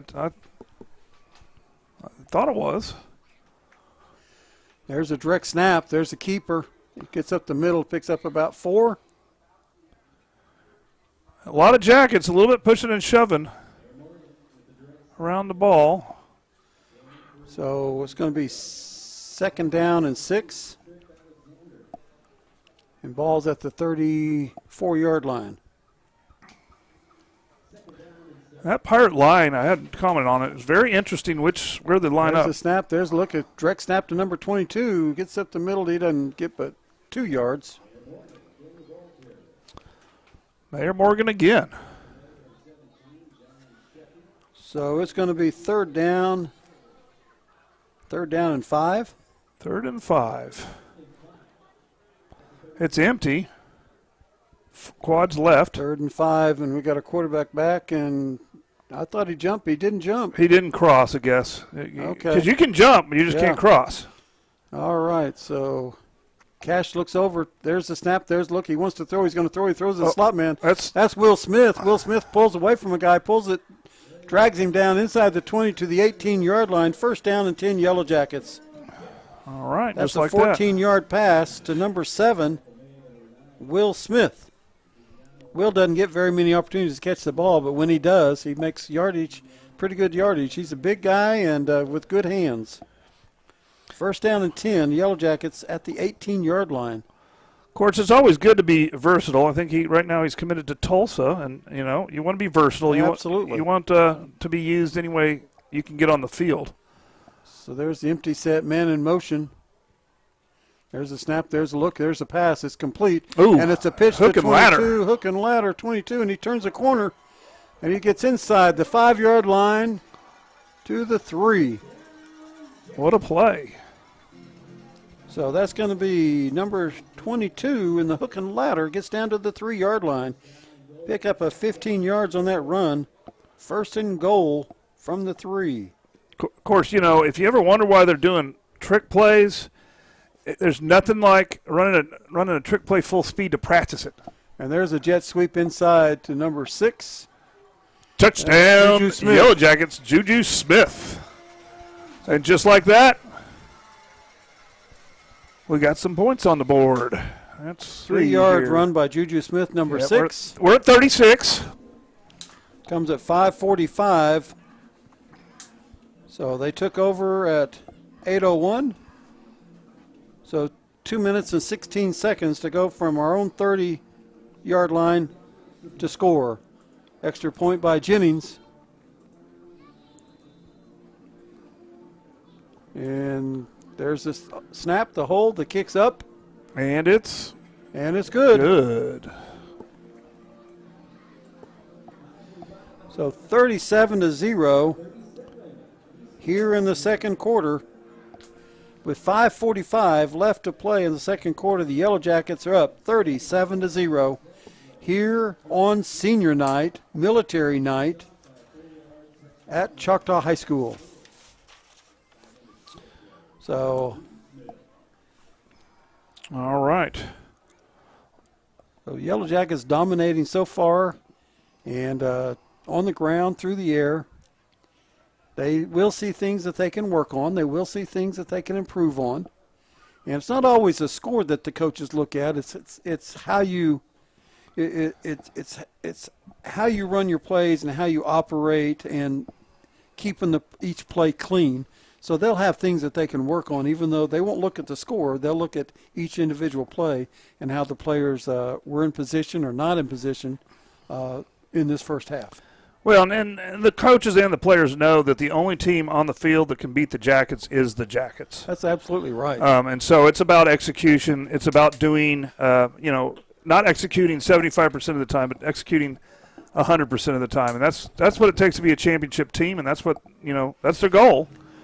It is, and I remember last year the playoff that we lost. I think it was lost because of those two things, turnovers and penalties. And, I mean, we beat ourselves in that game because we should have won it, but we didn't. There's a kickoff. It goes out to the 8-yard line. He's returning it across midfield, finds an opening, still on his feet, got some people in front of him, breaks free. One man to down beat. The sideline. He's got one guy to beat, and he's tackled down there. And who made that touchdown-saving tackle? They're going to flag him for it. That's 25. So the that is incorrect. That is Rashid Arnett. Rashid Arnett. And I think they got him with a horse collar. It wasn't flagrant or anything like that, but it was just. Oh, they're going to wave it off. They waved it off. That's the reason why they waved it off is because he could see it perfect with his. He probably got his jersey and not inside. He probably got his shoulder pads. But it's a good return all the way across midfield to the 26-yard line of the Yellow Jackets. What a good return for Putnam City. I guarantee you that Whitehead gets his eye care at Vision Source Midwest City. And that's why he could see that right. He makes sure he's going to get it right. Yeah, it helps when you can see it right. Absolutely. So first down and 10, the Pirates setting up deep in Yellow Jacket territory at the 26-yard line. It's good. First down and 10. 5:31 left in the half. There's a snap. There's a look. There's a give. It's a run. He runs around the quarterback kept, but I thought he gave it. I did too. And he run out of bounds. There's another flag. There's a flag there. It is also flag night here at the Bill Jensen Field. Let's see what this penalty's for. And you know what? If they just want to clean up the game a little bit before playoffs, and they're calling harder, more power to them. Personal foul, face mask, Choctaw. And that's a 15-yarder. That's going to hurt. So Putnam City's in scoring position again. Oh yeah, it's down on the 13-yard line. Another penalty racked up by the Yellow Jackets here in the first half. First and 10, ball on the 13 for Putnam City. It's a big defensive stand right here. We got to go in the half. And those guys play with pride. They don't want the team to score. No. There's a snap. There's a look. He wants to throw. Oh, he got outside, and he runs out of bounds. No gain on the play. And Arnett said, "Oh man, I had him. Look at him back there. He's like, oh man." The turf monster got him. He did. It's it is Halloween time. It's time for monsters, and the scariest monster is a turf monster. That's right. Well, that's full moon probably sent one down. And you can probably ask Tyler's Pest Solution, which they could help you. Probably the actual scariest monster is like a 30-pound rat at about 3 o'clock in the morning, eating cheese in your fridge. That'd be probably more scary. That would be a scary thing for you to get up and walk to your fridge and find that. I would definitely call Tyler instantly. I would move out first. Well, and then call Tyler to fix it. Second down and 10. There's a handoff. He's going to run around. He's still up. Oh, he's still up. He's fighting for every yard he can get. Taken down on the 15 for no gain on the play. it's, What effort. all the Jackets. What effort by Putnam City, and that's number 13, Braden Knox, a junior, with that run. He didn't get anywhere, but, man, he ran hard. Third down, about 12 now from the 16. This is a good example of what football is now in Oklahoma. Like, this team is not a bad team. No, they're not. The record doesn't, they're really athletic. They're really good. There's just some really good teams around us. And they have some good-sized kids. Yeah. So 3rd and 13. And now it's going to be a direct snap, and there it is. It's the Wildcat. Ooh. Childs was in on that. And he's down on the 15-yard line. Who else was in on that? That was 57. 57. So that's Bastida, yeah. So it's 4th down. No gain on that run. 4th down and 12. From the 16-yard line, 4th down and 12. This is a huge play for Putnam City. This is a huge play. They could gain some major momentum. So let's see how the Yellow Jackets play it. You look for them to throw the ball. They've had pretty good success finding people to throw to. They should take a shot in the end zone. And there's going to be a timeout, Putnam City. They use a timeout at 4:07. 4:07 left in the first half. Yellow Jackets up 37-0. And Putnam City on the 16-yard line, 4th and 12. So we have timeout. Coach is talking to the guys. The guys, I tell you what, that defense bowed up and said, we're going to keep them out. Yeah. You know what? It does make you wonder how frazzled they got with all those, what we're assuming to be knee pad offenses. Yeah, we're going to have to see what's going on there. Because that definitely messes up your rhythm right off the bat and kind of throws you off your game. They were throwing our players out right and left. I mean, we couldn't get enough people on the field. They'd throw some out, we'd put somebody on, they'd throw them out. If they come up here, they're going to throw us out. They probably will. That's okay. It's 37-0. I'll call this one from the house. Well, I'd rather stay here. It's cold outside. I would too. It's warm up here. And I don't want to go out. Really enjoying watching these seniors that we've been watching for years and years and years. Matter of fact, I'm going to try to find somebody to give my keys to warm my car up towards the end. Think that'll work? Well, you give me your keys, I'll warm your car up all right. Yeah, I wouldn't be there when I got ready to go, though. That's probably true. It'd be gone. It would be. So maybe I better not do that. That's probably a good idea. All right. Here we go. 4th down and 12 as play resumes. They have trips to the left, empty set. Let's see what the quarterback wants to do. He gets the snap. He looks. He's got pressure on him. He throws it. He's got a guy open. And it's an incomplete pass. And there are no flags. We had it covered. And we had him draped. Turnover on downs. That's big time. So, again, the defense holds. Defense holds. And so Yellow Jackets will have 1st down and 10. 1st and 10. The ball we spot at the 16-yard line.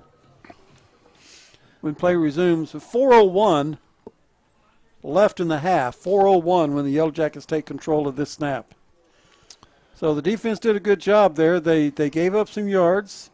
There were some penalties involved. But when it comes crunch time, they shut it down. And it looks like they're not going to go. We might actually have to play a third quarter. So 1st down and 10. Cash Williams out there is your quarterback. Takes a look. Gets them ready. Got trips to the left. Man in motion. Empty set now. Now we have man in motion. That's Juju Smith. Sets up in the slot. Cash Williams looks. He wants to throw. He throws it over here, and it's a little too tall for LT. It's high and wide. Incomplete pass. I don't see many of those from Cash. Most of his passes are right on the money.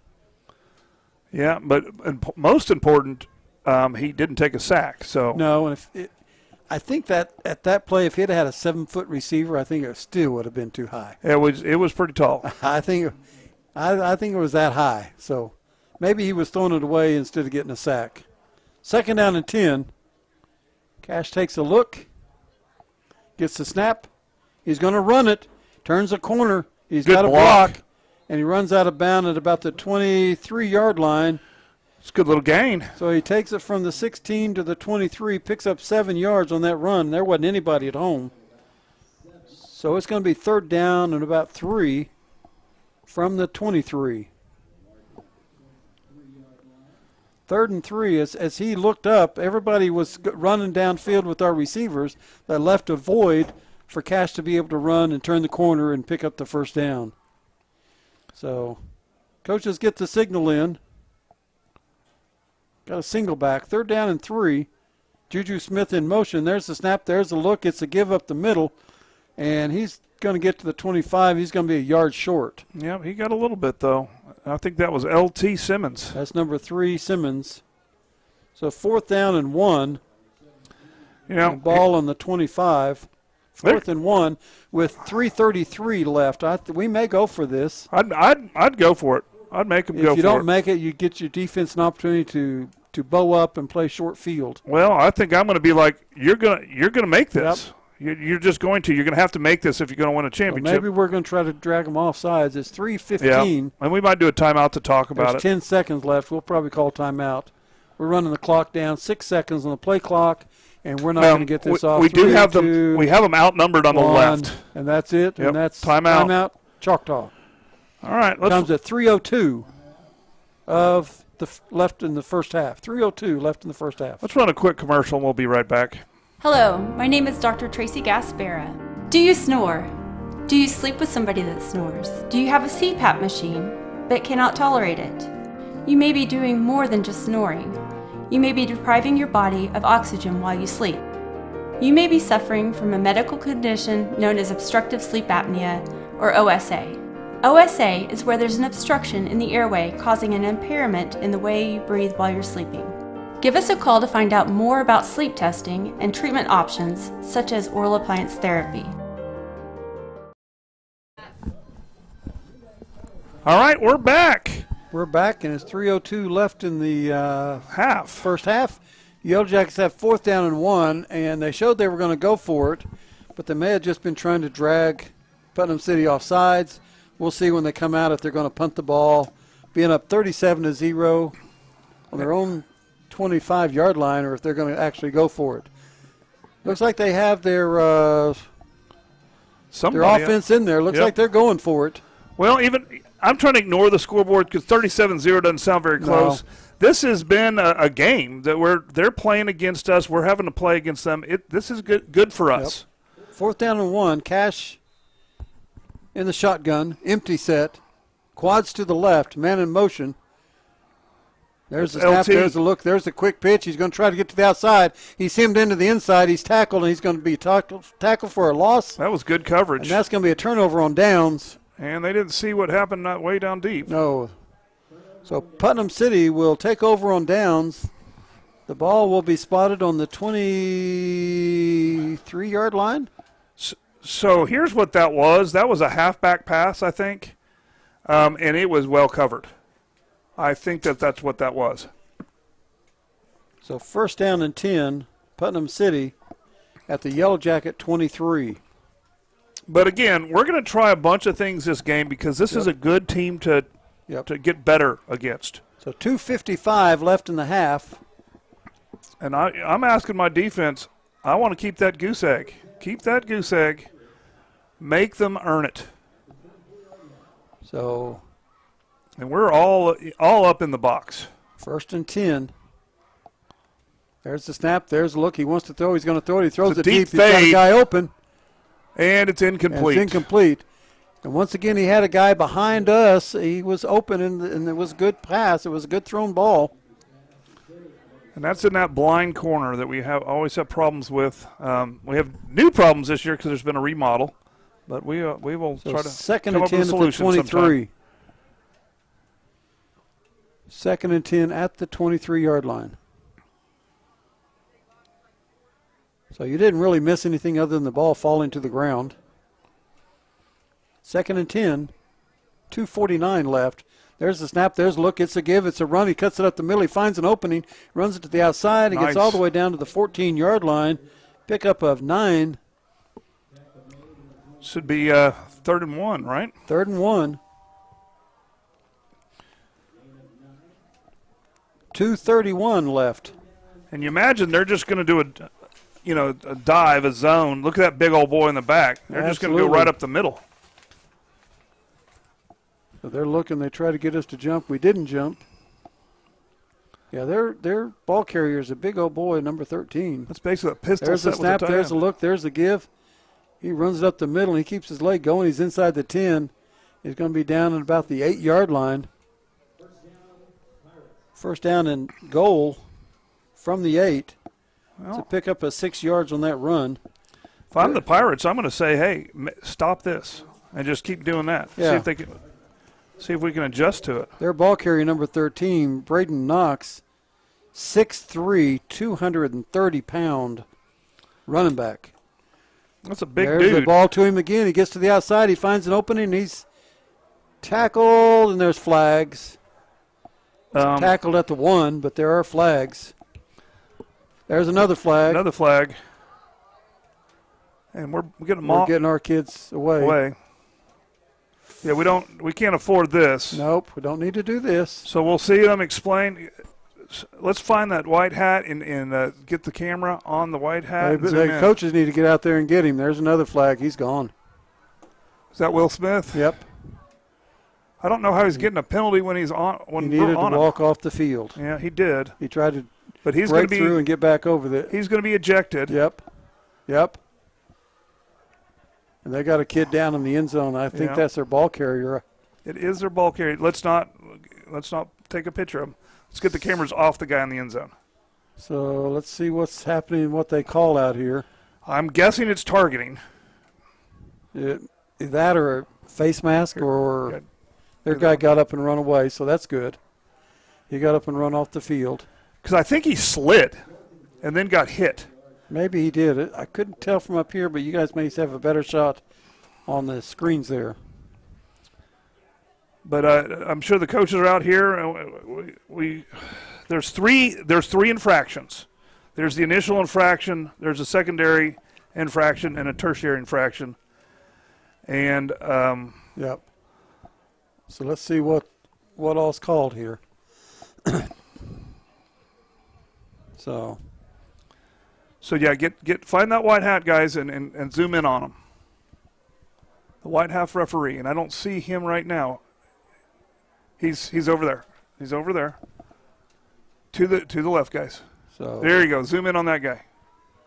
Because he's the one. Keep on him because he's going to call the penalty, and we can see the penalty. He's the one that will tell us what's going on.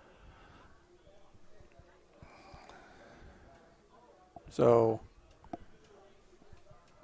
1:52 left in the half.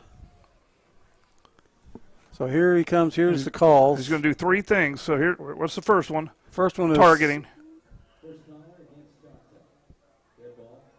Personal foul, Choctaw. And personal foul, Choctaw. So three major penalties against Choctaw. No ejection. No ejection. Unless he just forgot to do it. He did not show that. Because the ejection is the hitchhiker's thumb. So the ball's on the 1.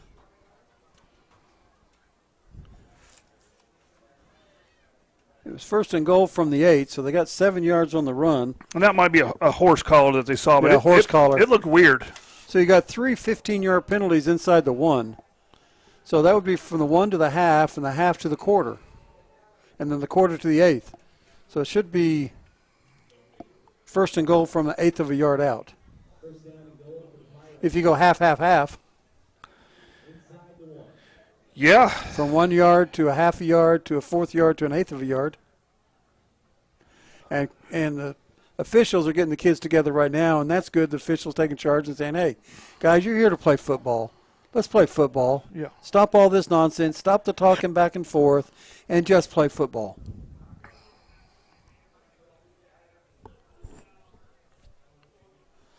And so he's telling them if anybody else gets a penalty, you're going to be tossed. You can't play next week. Well, both of these teams, and I'll remind you, both of these teams are playoff teams. Absolutely. So this postseason is happening for both of these teams. So first and goal. There's a snap. There's a look. There's a give, and he's across. He's in. He's touchdown. And that's a 1 yard touchdown. And after, giving up 3 penalties right there, you can't ask the defense much there. They're going to probably score. No, when that guy's 6'3", 230, and we have guys down. When the guys are down, get the cameras off of them. So go down here. So we have a couple guys down, so play will stop. And that came at 1:48 of the second quarter, that touchdown. And there'll be some officials timeout before they run their extra points, as Yellow Jackets have 2 guys down. I think it was friendly fire. I think they ran into each other over there. So officials coming over to talk to the coach. So let's see what the official's doing here.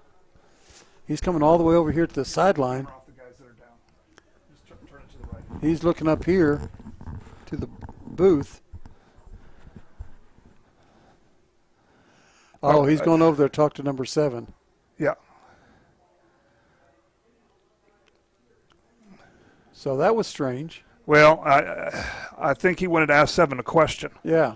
And so, Will Smith answered. Yeah. And so we're concerned with retaliation or something like that. I actually have a lot of confidence in these referees tonight. I do too. And so, because again, they're trying to get it right. When I'm watching TV at home, and even sometimes here, I like to complain about the referees, but their primary job is to keep the kids safe. Yeah, they are doing a good job here. They are not jumping to quick conclusions. They're trying to take control of the game. They're settling these kids down. And so their official now will go talk to their coach. There was some talking back and forth between their coach and Will as Will was coming off, and I bet the official saying, "What'd you say to him? What'd you say to the player? What'd the player say to the coach?" Right. I bet he's trying to figure out what's going on because he probably got a complaint from that coach about Will saying something to him. So that's what that's probably about. And that was in between the second flag and the third flag. Well, of course, players shouldn't be talking to but also those coaches shouldn't be talking to our players. That's exactly right. And unless it's to ask, "Are you okay?" But if he says something to Will like, "Hey, get off the field," or something like that, or "Get to your own side," yeah, I shouldn't do that. He doesn't need to be talking to our kids like that. I don't know that he said that. So I'm we just don't saying know. that if that's what happened and Will responded, then Will's going to respond because the guy said something to him. Well, he's an adult. The only time they should talk to our kids is if our kids are injured and they're trying to help them. Exactly. So, like they had one of their coaches out there right now in the middle of our huddle, and so they're taking their kids off the field. So it looks like it may be a few minutes before we get this. I think we're going to run some commercials, and then we'll come back as soon as they're up. So let's run commercials.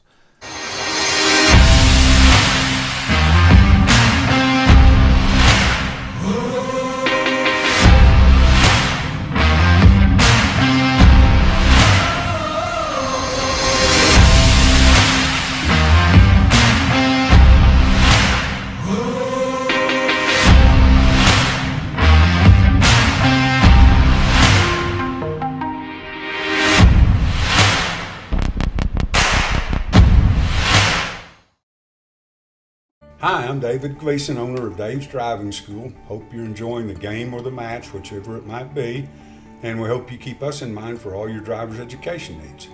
We offer comprehensive driver's education for your insurance discounts and to get your permit. We offer individual driving lessons for both teens and adults. And we offer the state driving test when it comes time for you to take your drive test for your license. Just keep us in mind for all your drivers ed and go Jackets. Tyler Pest Solutions, the gold standard in eastern Oklahoma County in pest control. Spiders, ants, fleas, scorpions, mice, rats, general pest control, termite control. We do it all. Independently owned and operated right here in Choctaw.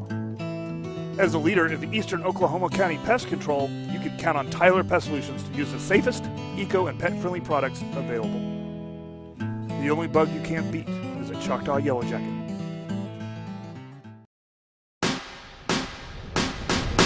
The only thing standing between an amateur and a professional is a little thing called practice.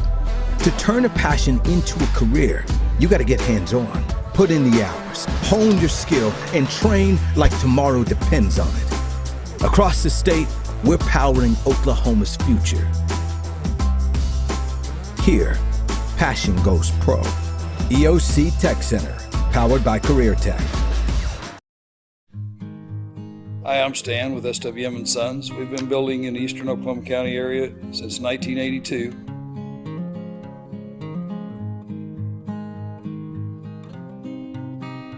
We can help you with the plans from start to finish or just use the ones that you have. We'd be happy to build on your land or ours. We have subdivisions or just build on yours. Give us a chance to earn your business today. Thank you.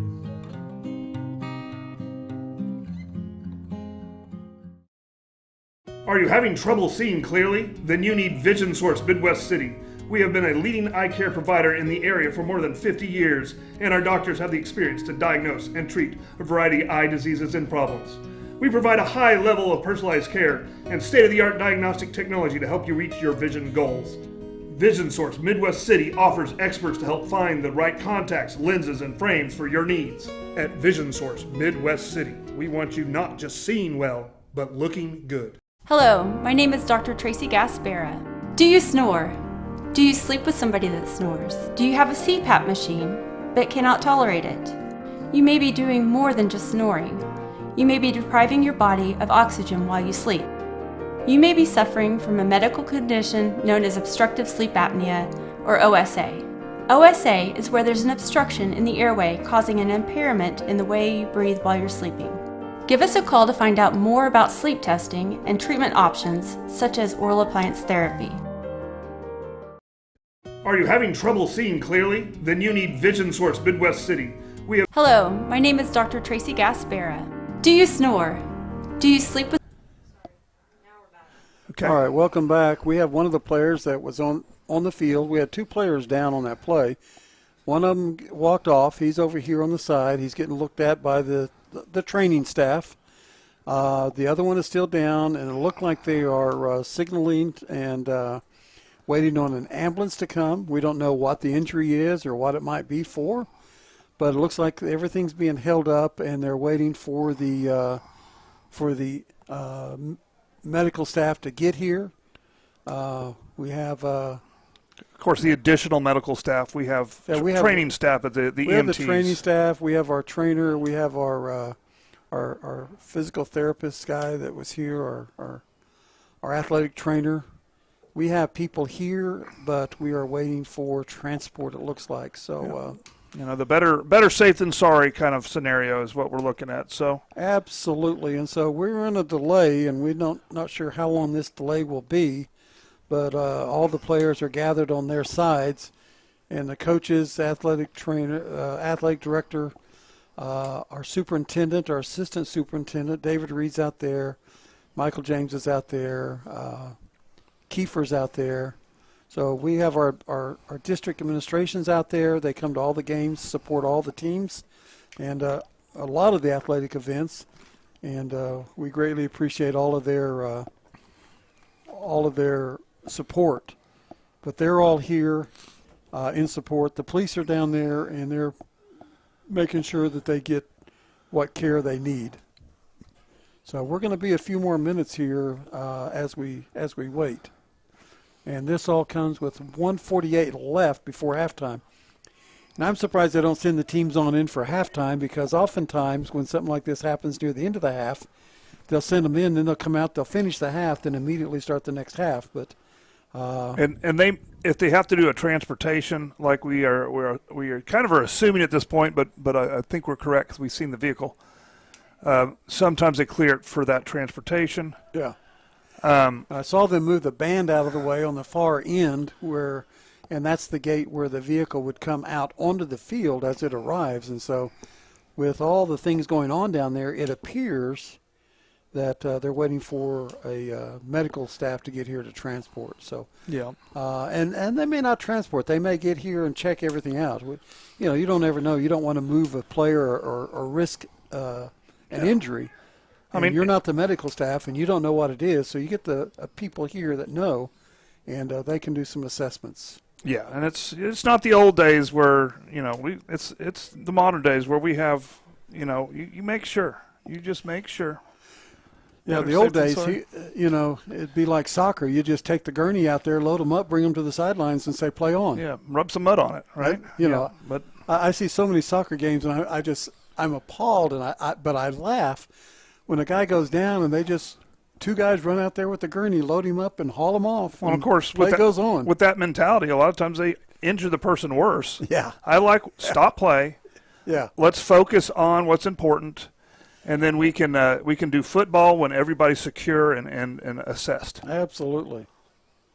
So we don't know who that player is yet. We don't know. We just saw two Choctaw guys down when they were out there.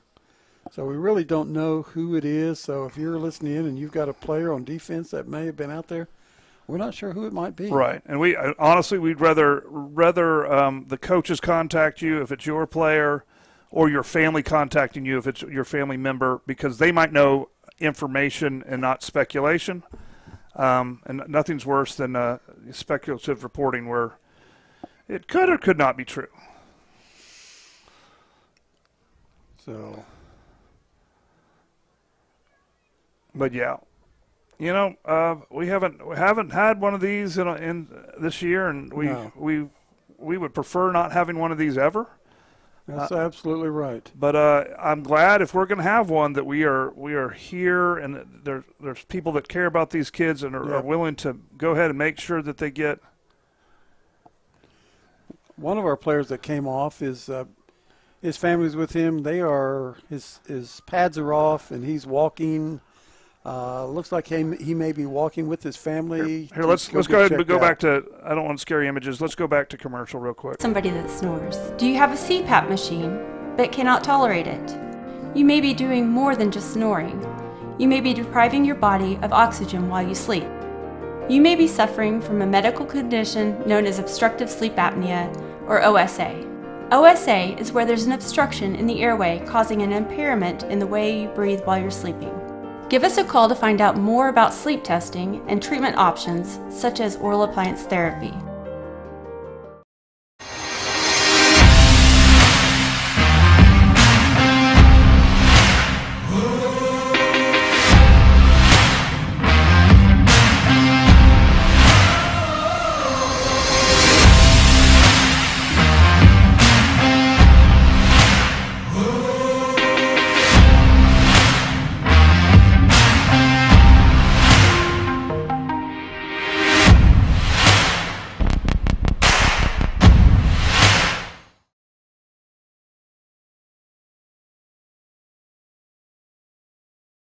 Hello, my name is Dr. Tracy Gaspera. All right, we do have an ambulance that is going to transport an individual from the Choctaw football team, and we don't know anything about it, or we certainly would let people know something, but we don't know anything about it other than the players down and under precaution. They're making sure that they get the best care available. And so they are attending to him. They have the medics there. Of course, we have the EMTs here. We have the ambulance here now. We had the fire department EMTs here earlier. So I think they're the ones that actually made the call and said, go ahead and call for the ambulance, just to make sure and not take anything at risk. Better safe than sorry, but yeah. But we know that the coaches, one of their first priorities in any kind of injury, minor or major, is to contact the direct family, and so we'll let the coaches handle that for the direct family, and extended family and interested parties. We'll let that family go ahead and contact. Being senior that's the best way to do it. Being senior night, we don't even know if that was a senior or not, but there's a lot of people here. So it's possible that the family may already be here. We don't know up here in the booth other than we have a player down, and it's a serious enough injury that they have the ambulance here. We don't know how serious it might be, but it's serious enough they want the ambulance here to check. Yeah, and I know even when I was a middle school junior high coach, when we would have an injury that we believed that was an injury, the first thing we would do is get the parents out of the stands and talk with them and let them know what we know, and and they would always be the first to know about the situation, so they could assess their own situation. And I've coached a couple games with ambulances on the field, and it's not fun, for sure. But it's not. There's usually direct involvement between the coaches, assistant coaches, and the family to help that individual, because it becomes the priority. Yep. For everybody, and so we're being patient here, and our job is not to entertain you at this point, or even show you entertaining images. We're just trying to let you know what's going on a little bit. Now, the other player that came off the field is number 25, Rashid Arnett. He went with his family, walked off. He walked with his family, so he'll be getting checked out. And again, we don't know what it might be, right. But he's getting checked out. But he walked off the field, and then with his family was actually out on the field with him when he came off the field. They came over here. They did a quick assessment. And then his family, we saw them leaving, presumably to go get checked out. Yeah, that's what we would assume for sure. But but that's usually how things are handled in Choctaw. With it, Yep. There's kind of a relationship you have with these players when you're a coach, and with their families, because it's kind of it's a dangerous sport, and there needs to be that communication, that line of communication. And so they are currently transporting an individual, and even if we knew the number, I don't know if we'd call out the player on TV, but we don't have any clue who it is. I can't see the number. We might would let you know, so that if you got a young man here, you wouldn't worry that it's your own. But we don't know who it is. We just know it was one of the defensive guys that happened to be on the field out there. And if you've got if you got playback, you could probably play back and look at the play and see it. We couldn't even see it from here, other than at the end of the play there was two of our guys that was down when they scored the touchdown. They'll be doing their extra point because that happened on the touchdown. So they'll be doing their extra point when play resumes here with 1:48 left in the first half. And what you see right now on your screen is anytime you have a stoppage of play, they do warm back up briefly. So we are going to resume play and finish this half. And they're stretching and getting limbered up a little bit, because again it's kind of chilly down there, and if you go run, get warmed up, then stand around in the cold, things can get tightened up pretty quick. So they're loosening up down here. So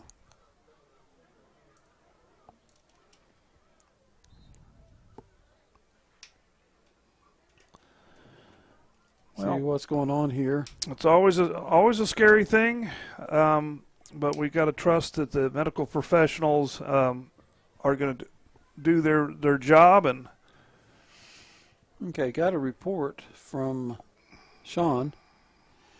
He said he played it over and over, and it looks like they just ran into each other. So it looks like it was just friendly fire at the end of the play where our two guys ran into each other. So and that definitely can happen.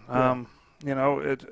When you're in the middle of a scrum like that, it's said it wasn't really a violent hit. It just looked weird. So it just the way it went down. So again, when it happened, it looked like it was friendly fire because all the action was kind of on the left side, and after the play, they were just kind of both there. So again, we don't know, but if you guys play it back over and over and you look at it and slow-mo it and it looks weird, then I'm sure you know how weird it looked here in real time. So, well, unfortunately, when it looks weird, that's when people get hurt. It is. So, guys are warming up right now, and I would assume that we've had a player ejected because he's not warming up. I don't know that for sure. I don't think he was ejected. I just know he doesn't have his helmet on, and he wasn't warming up with the other guys. He was probably told he's not going back in. Could be. To avoid ejection. Yeah, I think he's just now being told that too. So we'll see. But you know what? That's best to get him calmed down and settle down. There's no sense. The scoreboard, right? It's 37 to 6. Yeah. It's okay. Yep. Yeah, we don't need anything strange happening. And when I was talking to Coach Corbin a little bit, Putnam City is better than Lawton. Yeah. And then next week's game, Ponca City is better than Putnam City. So we're having harder and harder games. And then, of course, once the playoff starts, we're going to play a pretty solid – yeah. And I believe if everything goes according to plan, a pretty solid Sand Springs. So, I mean, it's – You think they'll win their first-round matchup? Sand Springs? Yeah. I do. Who will they be playing, Putnam City? Or it's so messy at that point. So City or North? Or well, there's Lawton's going to make the playoffs too. Oh, okay. So it could be Lawton, it could be Putnam City, it could be – it's a little messier at that level because people have been beating up on each other. And I really need to sit down and look at the brackets on that level. I'm not too worried about it. Corbin is pretty sure it's going to be Sand Springs. Yeah, because one will play 4 and 2 will play 3. Is that right? No, one doesn't. No, one doesn't play. So it's 3 and 4. So, yeah, 3 plays 6 and 4 plays 5 is how it works. Okay. But on opposite sides, right, of the bracket. Yeah. So 3 West plays 6 East. So Sand Springs, I think, is going to be 3, and so they're going to play 6 West, which I think 6 West is going to be Lawton. Okay. So the extra point will be coming forth with 1:48 left in the first half after a 1-yard touchdown run by Putnam City. Putnam City taking the ball from the Yellow Jacket 23-yard line and scoring on that possession. So on that possession, they had a incomplete pass, a 9-yard run, a 6-yard run, a 7-yard run, and a 1-yard run. So there's kind of a perfect storm of penalties that led to that touchdown, and again, this is the game we needed. It's easy to be. I'm looking forward to seeing how this team comes out second half. I'll just put it that way because it's. So they're going to do the show something. Extra point kick here at 1:48. And to do their kick is number 41, and we'll get his name. There's a snap. Kick is up. Kick is up. And it is no good. Oh, it hit the goalpost. Just a bit outside. So it's 37-6. All right, we've showed a lot of commercials, so we're going to stay right here. We'll stay here. I imagine they'll probably try to get these kids to the halftime. Let's see what we do when with we 1:48. Get the ball. Yeah. We'll receive the kickoff. Yeah, I think we're going to go try to score in 1:48. This is a great time to practice a 2-minute drill. 2-minute drill, yeah, and we have the wind to our back, and it's blowing pretty good right now. So we should get the ball in pretty good field position as he's going to have to kick into that wind. And we should get it somewhere, I would say somewhere around the 45-yard line by the time we get this ball returned. That's my guess. Yeah, well, we'll see. We'll Let's do the see. over-under. You want to say 45? 45. I say. Let's see who's going to be in the back here. Number 3. We got Simmons. a little LT Simmons. Simmons and Juju, number 6 going back. All right, I'm getting a call from Juju and LT Simmons, and they're going to take the over on that 45. All right. They say we're not going to be our 45. We're going to be their 45. Beyond their 45? Okay. Beyond their 45. That's what they said. All right, so let's see how this goes. Kicker for Putnam City is number 41. His name is Carlos Yanez, a senior.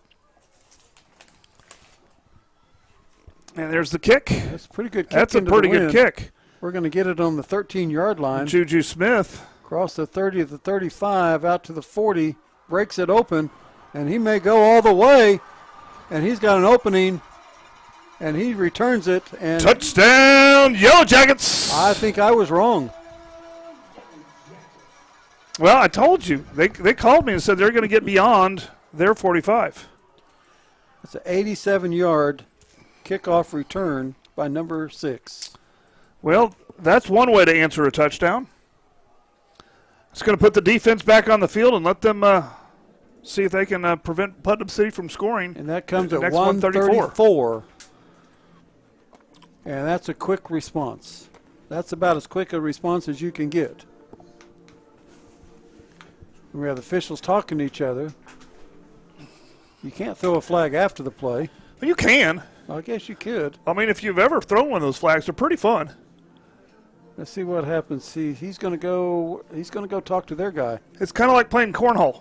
Their guy's saying put it on. Oh, here it is. Personal foul. He's going to do it on the kickoff. On the I didn't see anything. personal foul, Choctaw. Was it excessive celebration? I don't know. I didn't see much. But they're going to put it on the But kickoff. I'm not going to criticize them because they're trying to keep these kids safe, and so yeah, they're trying to keep control out here. So we're on to. I didn't see the flag. I don't know where the flag was. I don't know if it was in the end zone or where it was. So maybe it was a celebration. I don't know. I don't know. I miss some of those flags. All right. There's the snap, the hold, the kick. It's up. And it should be good. Yep, it's good. It is good. All right. So the Jackets go ahead and answer that call there. And that's Gentry with the extra point. 44-6. 44-6. Still 134 left in the first half.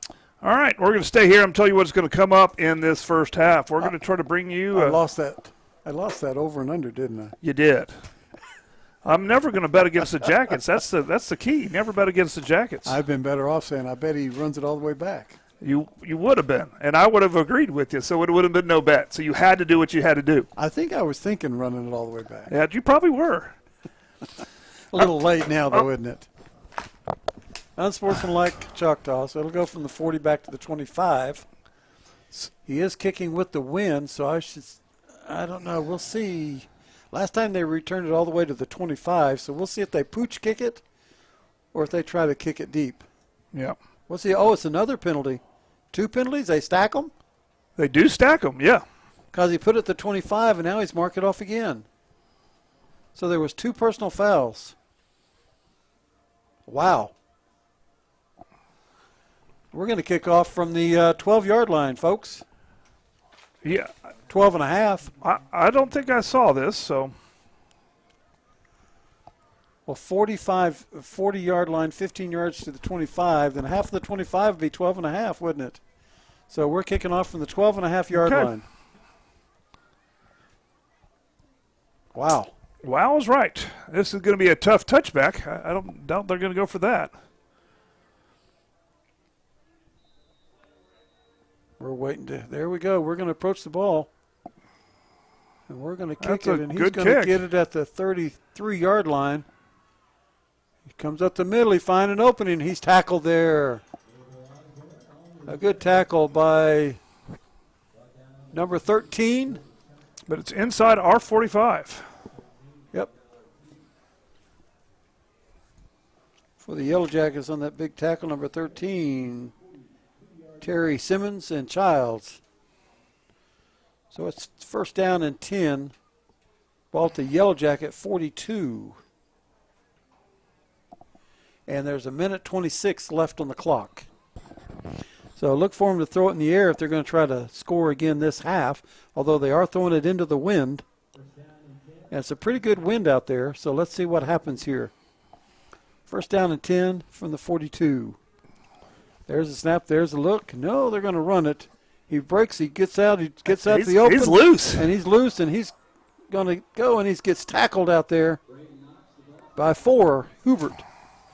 Good deal. Hubert makes a tackle at the 15-yard line. First down and 10 from the 15. 1:17. There's still plenty of time. That's a 27-yard run by their tailback. Again, he's 6'3", 230.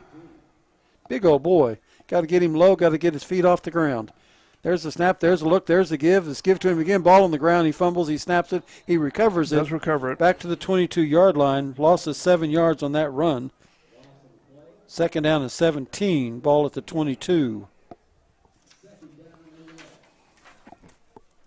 And again, number 13 is Braden Knox. He's a junior He's 6'3", 230-pound running back.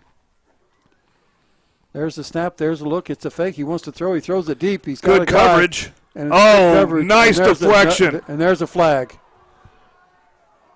And there's another flag. One's going to be pass interference. The other flag is going to be a personal foul. They're not letting anybody say a word. I mean, it is. He called it, and he called it. So you got to accept it whether you like it or not. But it hit him right. It hit us right in the helmet. Oh, it did. It shouldn't have. I mean, we played the ball like we needed to, like we should have. Pass interference. Personal foul.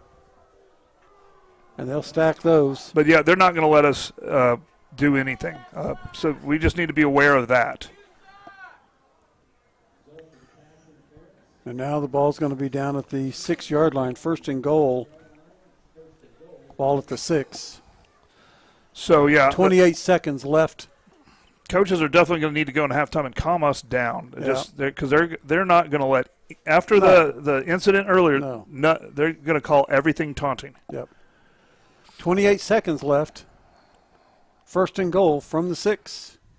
There's the snap. There's the look. There's the keeper. Quarterback keeps it. He's going to roll out. He's going to go, and he's going to get into the end zone. He's going to cross the corner, and they it's called a touchdown, yeah.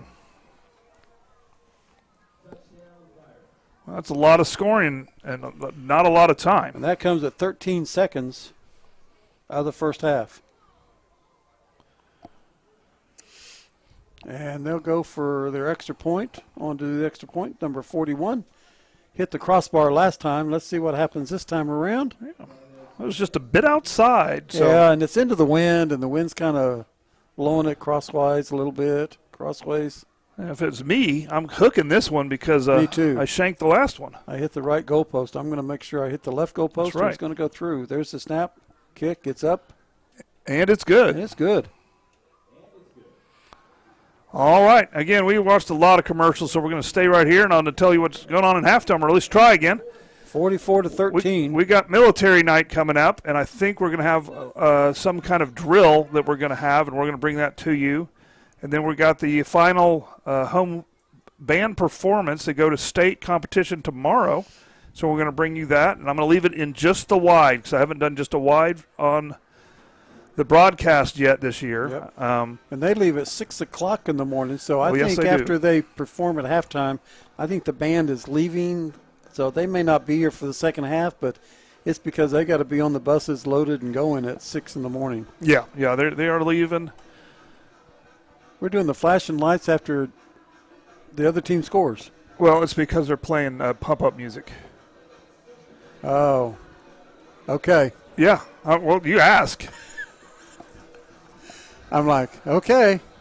They're trying to pump the crowd up here. 13 seconds left in the half over there in the next booth next to us. I don't know, I'd be doing the flashing light thing, but that's my thing. I mean, I got a bunch of flashlights, and so when it's dark, I use my flashlights. Yeah. Do you not use flashlights? No. Or are you still like paraffin candles? I got good eyes. I'm like infrared eyes. You got the night vision? Yeah. Okay. I mean. Okay. Besides, when you use a flashlight, everybody else can see where you're at. Now, if you got the night vision, infrared eyes, can you see yourself in a mirror?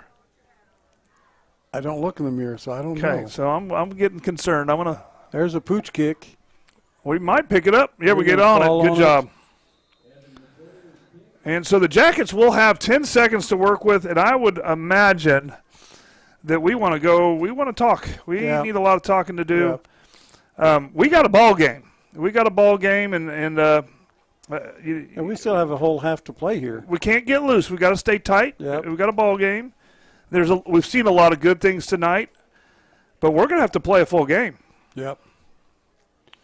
Absolutely. First down and 10, Yellow Jackets. Let's see if we take a knee and go to the house or if we run a play. We might try to go to the house. Yep. Simmons on number 3 as your running back.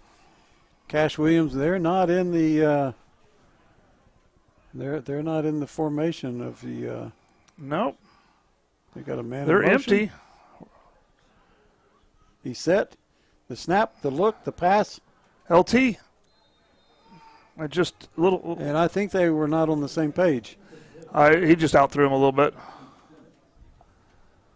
It was well covered also. 7 seconds left. 2nd down and 10. He had a safety coming down on him hard. Yeah, I think it was going to be crunch if he caught it. That guy was taking a beat on him. Yeah, because they basically got a cover 3 on the back end. Yep. They got 4 deep now back there. Widen out a little bit on the wide. Cash takes it. He looks. He wants to throw. He throws it. He completes it. Number 5, he's out of bounds with 1 second left. 1 second, so one last play. So that'll be out to the 40. That was bounce. 4-yard line. Bounce. Heads up play out with bounce. So and they're first now down and 10. Now in cover 4. Deep 4. Yeah, we got 4 safeties. Oh, that's like 30 yards deep, right? Yeah, 1 second left in the half.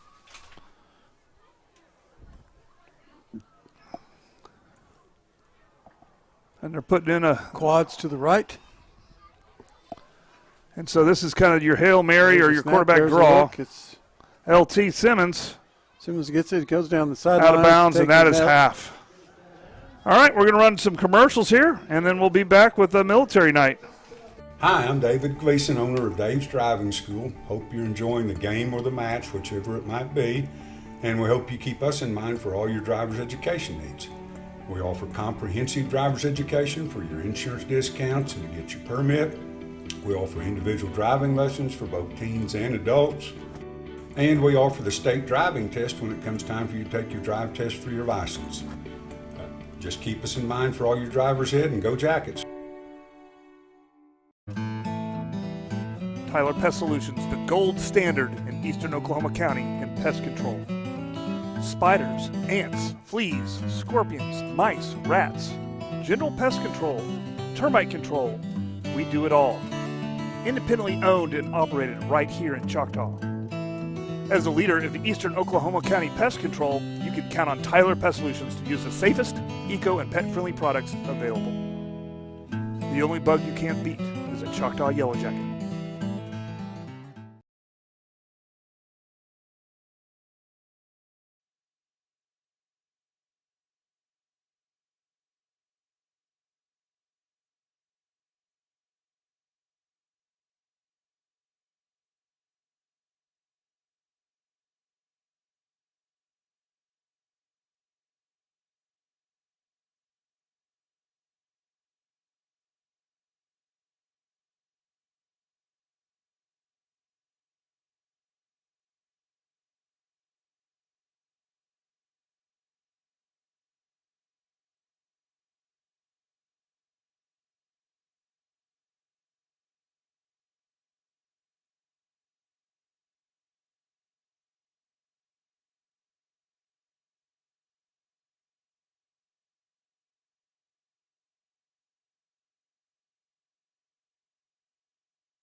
Brian Choctaw is under the direction of Ray Erie, Josh Turner, Susie Russell, Kimberly Erie, Stephanie Stratmont, Caitlin Morgan, Kylie Hall, Alex Stakovic, Nathan Rainey, Micah Strauss, William Erie, Emily Erie, Ryan Denny, Alexis Lund, Lexi Sakos, and Hannah Broughton. The band is under the field direction of drum majors Kennedy Lee, Soraya Hunter, Brittany Miskelly, and Caitlin Treadway. The Pride of Choctaw's 2023 program is entitled A Beautiful Life. On October 21st, the band attended the Bands of America Super Regional in Indianapolis, where they were a class champion and awarded outstanding music, visual, and general effect awards. The band also qualified to compete in finals competition, finishing 13th out of over 60 bands in the competition.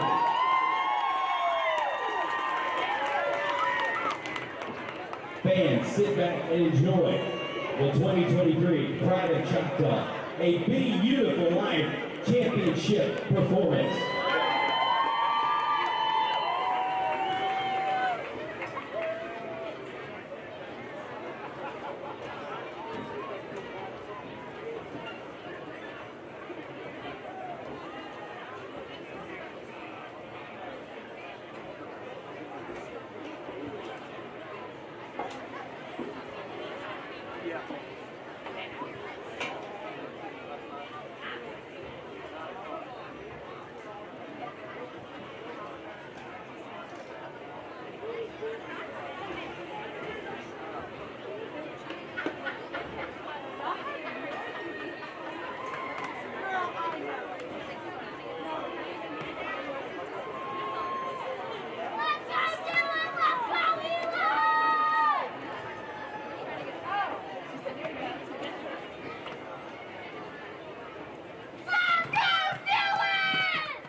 According to all known laws of aviation, there is no way that a bee should be able to fly. Its wings are too small to get its fat little body off the ground.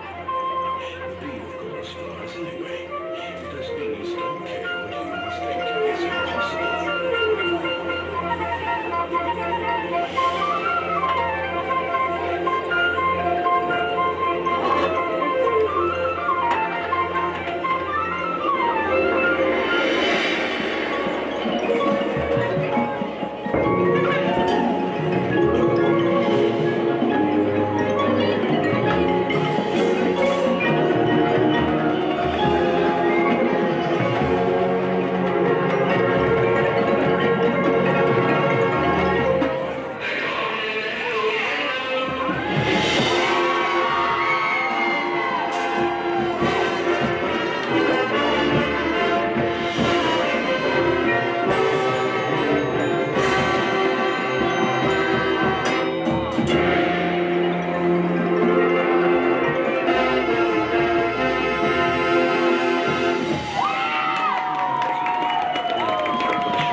beef.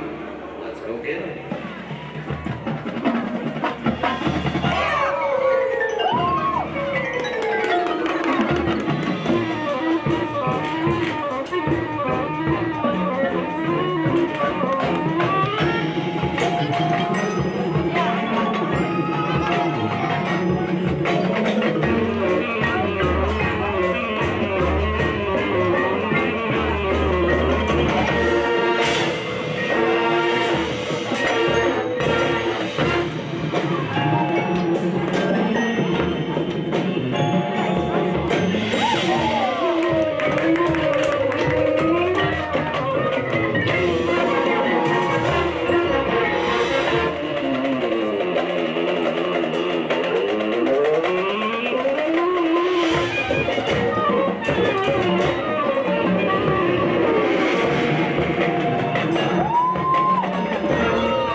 How about that?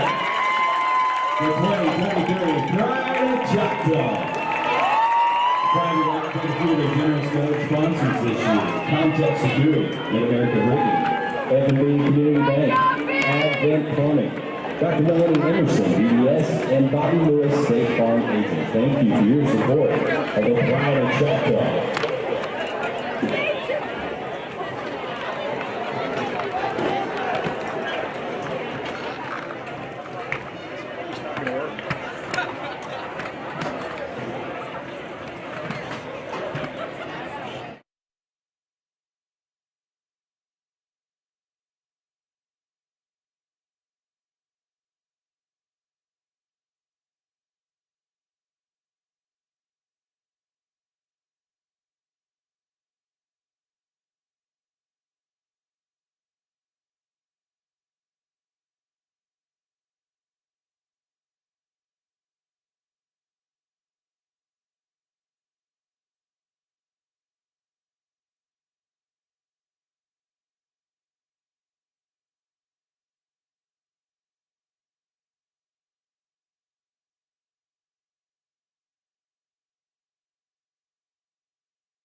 Is to raise awareness for pediatric cancer.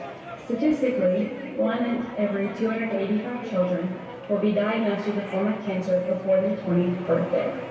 If you look to the screen, you'll see a picture of Kinsley Graham. She was a student at Westmont Elementary and Nickel Park Middle School. Kinsley was diagnosed with diffuse intrinsic pontine glioma, or DIPG, at the age of 9, and she was given only 6 months to live. 9 months at most. She surpassed the odds and battled DIPG for an amazing 31 months. Unfortunately, she lost her battle and passed away on August 7, 2022, but not before beginning so many fundraisers. One of those includes raising money to purchase a shower wheelchair for OU Stevenson Center. They only need $600 more. That's what we're trying to raise today. There are students with gold buckets at the front of the stands and walking through the stands accepting donations to help us reach our goal. There is also a QR code posted on the screen and in the handout to receive walking in. If everyone in the stands could donate just $1, we would reach our goal and then some. We are also selling raffle tickets for our Gold Out basket, which is valued over $400. Head over to the stucco tent to see just what all we have. Thank you to Karen's Embroidery, Rue 72, Los Capetillos, and Choctaw Creek Golf Course for all of your generous donations. Kinsley believed in many things, but giving up was not one of them. She and so many others did not let their cancer stop, nor let it define them. Join us today to honor all of the warriors, survivors, and angels of our Choctaw family. On behalf of Student Council, thank you for your generous hearts and helping us make the lives of these children just a little bit better. Fans that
All right. Are we back? We're back.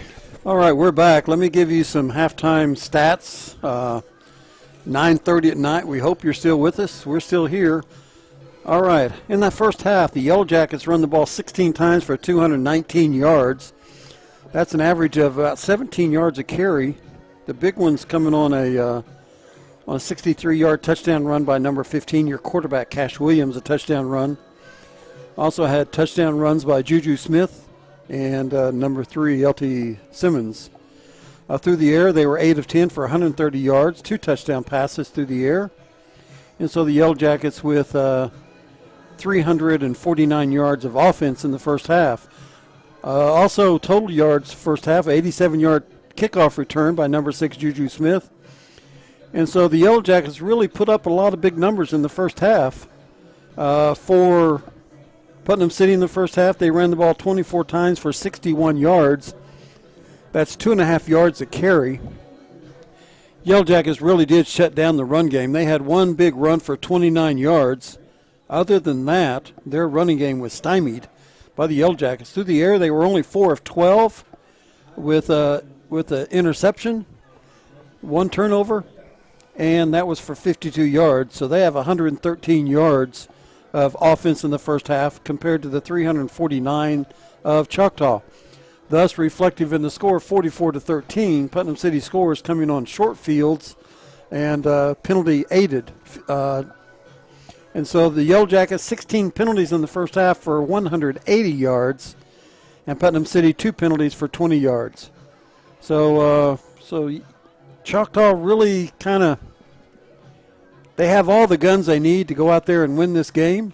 And I'm sure in the second half, what their goals is going to be to play a clean game and to cut the penalties down, not turn the ball over, and take care of the ball. So let's see the defense. You did a great job the first half. Their only scores coming when they got the ball deep in Yellow Jacket territory. So Yellow Jackets kicking off. Jennings with the wind to his back to start the second half. And we're about ready to begin this second half right now. Jennings approaches. There's the kick. The kickoff goes back. He's going to take it on the 6-yard line.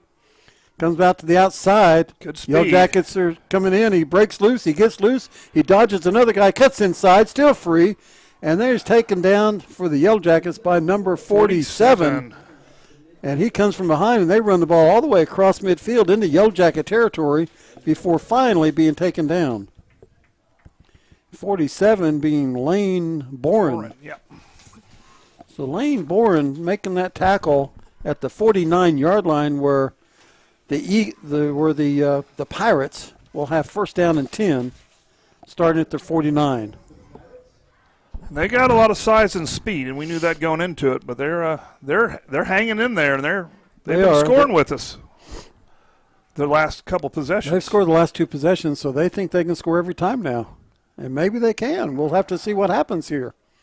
There's 13 with the ball, and he gets run down in the backfield. That's what we need. Number 90 for the Yellow Jackets. Number 90 in the game for the Yellow Jackets. Yeah, that's Elijah Swicegood. Yep, Swicegood makes that stop for a loss of 4, 2nd and 14. So the ball back across midfield to the 47-yard line of the Putnam City Original Pirates. Putnam City trying to get their calls in. They still got 10 seconds on the play clock. Down to 6 to 5. There's the snap. He wants to throw. He's going to throw it. He throws it out here, lofts it out to number 9, and the pass is incomplete. On coverage for the Yellow Jackets, number 29 for you Yellow Jackets has DJ Green. DJ Green. So it brings up a 3rd down and 14 for the Pirates. Number 9 appears to be their little receiver they love to go to. He's not very good. He's not very big, but he's quick and he's got good hands. It's pretty good, yeah. And the quarterback's got a good touch. He can loft the ball up and it's touch pass and find the opening. So they have twins to the left, single coverage to the right. Man on the right is double covered. Make sure you have the quarterback. Man in motion. There's the snap, the down. He looks. He wants to throw. He throws it out here in a double coverage, and the pass is incomplete. Defending on the play for the Yellow Jackets is number 8 and number 29. Number 8 is Jamari White. Jamari White, and 29 is DJ Green. So they're defending, brings up 4th down, and Putnam City's in to punt the ball away as it's 4th and 14 and the ball in their territory at their 43-yard line. 43-yard line. 4th and 14. 12 seconds, 11 seconds, 10 seconds. 7. Clock running down. 4, 3, and there's the snap. Almost got to it. Kick. We almost got to it. And we're going to let it roll. And it's a good kick. It's going to roll down inside the 20, inside to the 11-yard line. First down, Choctaw at the 11. They picked it up at the 11, put it down on the 10. And the official goes, no. We're not going to play that game. Bring it back out to the 11. So he spots it at the 11-yard line. Yeah, they picked it up at the 11 and scooted it to the 10 and set it down. So yep, used to be my favorite game as a kid, the old 11-10 game, right? Yeah, see if you can pick up an extra yard here and an extra yard there. Oh, yeah. So 1st and 10, Yellow Jackets, their first possession of the second half, and they start at their own 11-yard line. And that's with 10:55 here. In the third. A minute 5 off the clock on that possession by Putnam City. There's a snap, a direct snap to a running back, and he's not going to get very far. He got back to the line of scrimmage, and that's about it. Never goes down, just gets stood up and driven back. And we'll give him 1 yard on that play. 2nd down and 9. And that, I believe, was Mr. The pink. No, that was 22. It's 22? Yeah, I thought it was number 3, but it's 22. Mayor Morgan? Mayor Morgan took the direct snap. Mayor Morgan back there now with Cash Williams. There's the snap. There's the look. Cash rolls out. Finds the receiver. He passes it. He throws it. He's complete. And he's going to go all the way the distance, and that's number 5 for the Yellow Jackets. Hayden Mounts. Touchdown, Yellow Jackets. Hayden Mounts. No laundry. And that's going to be a heck of a throw and a catch and a touchdown. And we're going to call that about an 87-yarder. And just like that, the Yellow Jackets put 7 more on the board.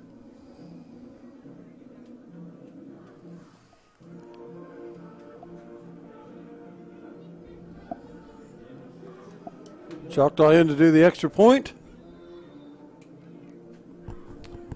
Switch cameras. There's the snap. Hold, kick. It's good. Good. All right. So 7 more for the Yellow Jackets. All right.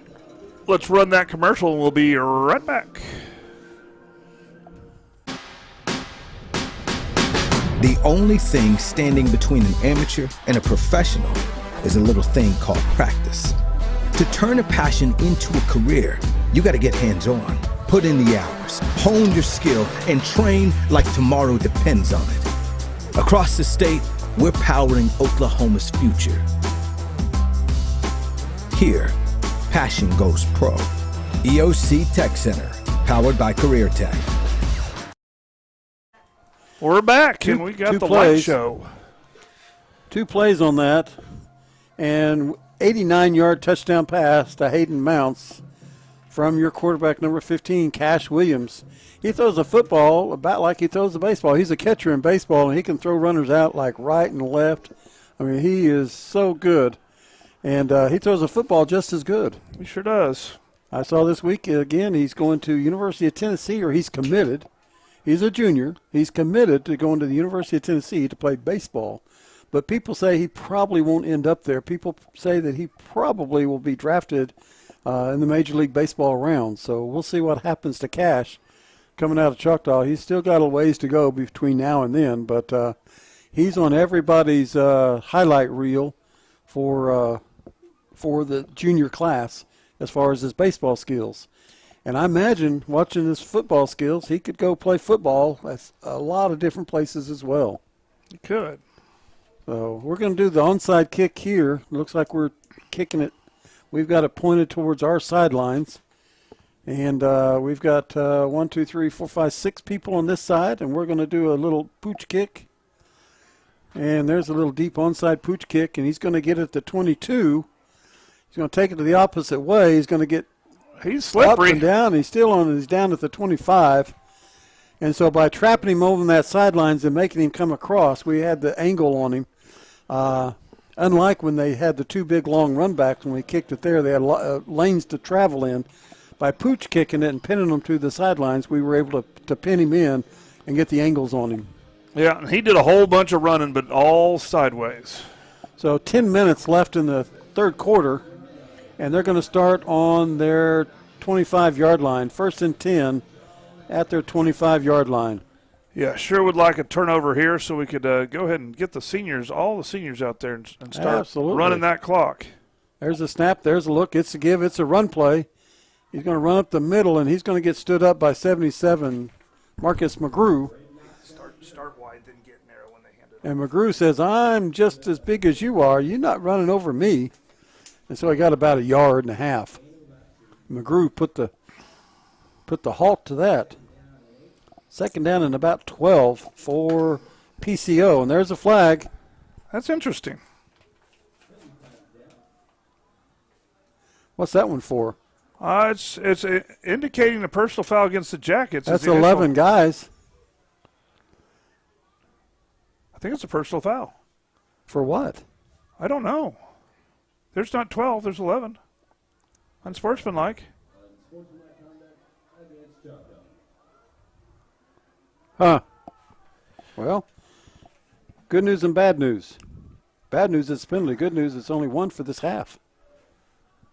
I'll ask about that one. I don't know if I can reveal the answer, but I think people were just talking, and he didn't like what they said. So it brings up a 1st down. Now we got a guy coming on.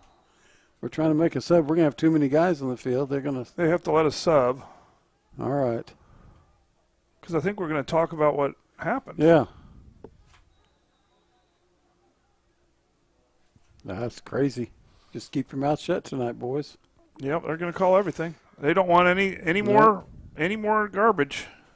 Nice catch. There's a good catch, a good throw, and a good tackle. A good tackle. That's number 4 out there, Hubert. 1st down. Ball comes across midfield to the Yellow Jacket 47. So I'll call it the 46-yard line. 1st and 10, Putnam City, down 51-13 with 9 minutes left here in the third quarter. Yeah, I still would like a Jacket turnover here. It would be a big boost to the momentum. There's a snap. There's a give. And he's dragged down. Good contact, good initial contact, sticking with the tackle. Down. That's number 13 for you Yellow Jackets making that stop. Yeah, I'll take it. I'll take 13. That's Trey Simmons. Terry Simmons. Simmons. Simmons grabbed a hold of him and stayed with him. Did not let him shake loose then. Well, they got another running back just as big as the one that just came out. This one's number 33. Yeah, they got a lot of size. He's 190. He's only 6 foot 190. The other guy is 6'3", 230. So you go from a 230 to a 190 guy, but they got speed at that size. There's the snap. There's a look. There's the give. Look at him cut up the middle and go. He gets about 4 yards, and he's tackled up the middle. That's a good tackle by the Yellow Jackets, and we got a guy hurt. We got a guy down. It's the one that made the tackle. Timeout on the field. 8:06 left in the third quarter. All right, we'll go out there, and the trainers are going out there. So we'll check this out, and trainers and everybody will check him out, see what's going on. Now, this has been a very physical game, and that's what you kind of expect when you face a Putnam City. Well, and the other thing is the first cold game, and so sometimes when it's cold, things kind of hurt. That is definitely true, but you know, this is the best of the Putnam cities, and the best of the Putnam cities tends to have the size and the speed, and a lot of toughness, of course. But all right, we're up and we're headed off. Yeah, we're walking off on our own steam, and that's who made the tackle. Yep, that's who's been making tackles. Number 13 for Yellow Jackets, Terry Simmons. Yeah. So Simmons coming off. Looks like maybe an ankle or something. So he may got rolled up on. Well, I'm sure they'll take a look at him. The way he made that tackle, and maybe what it was, because he was the one that made the tackle out there. Yeah. So 3rd down and 5, ball in the 40 as play resumes. 8:06 left in the third quarter. So Putnam City's got their big old bruising back there. Man in motion. He sets. And there's the 5-yard penalty. And it was 3rd and 5, so that should make it first and 10. Second penalty of the half for the Yellow Jackets. But they're okay. I don't think they'll match the penalty total in the first half, so. Well, at least they'll try not to. I would hope. So here it is, 1st down and 10. Come on, defense. Well, There's the snap. There's the look. That's the pass. He nice wants to throw. He's fade. got behind us. And he catches it. He's down at the 10-yard line. A good pitch and catch. That was a great throw into coverage. And we were out there with him. That's Hubert out there with him, number 4. Yeah. Austin Hubert was right with him. So it's going to be 1st and goal. Ball at the 10. All right. Defense need to bow up here. This drive started at the 49. So there's the snap, there's the look, there's the give. It's a run. He's coming up the middle. He breaks loose. He gets down to the 6-yard line. He picks up 4. 2nd and goal from the 6.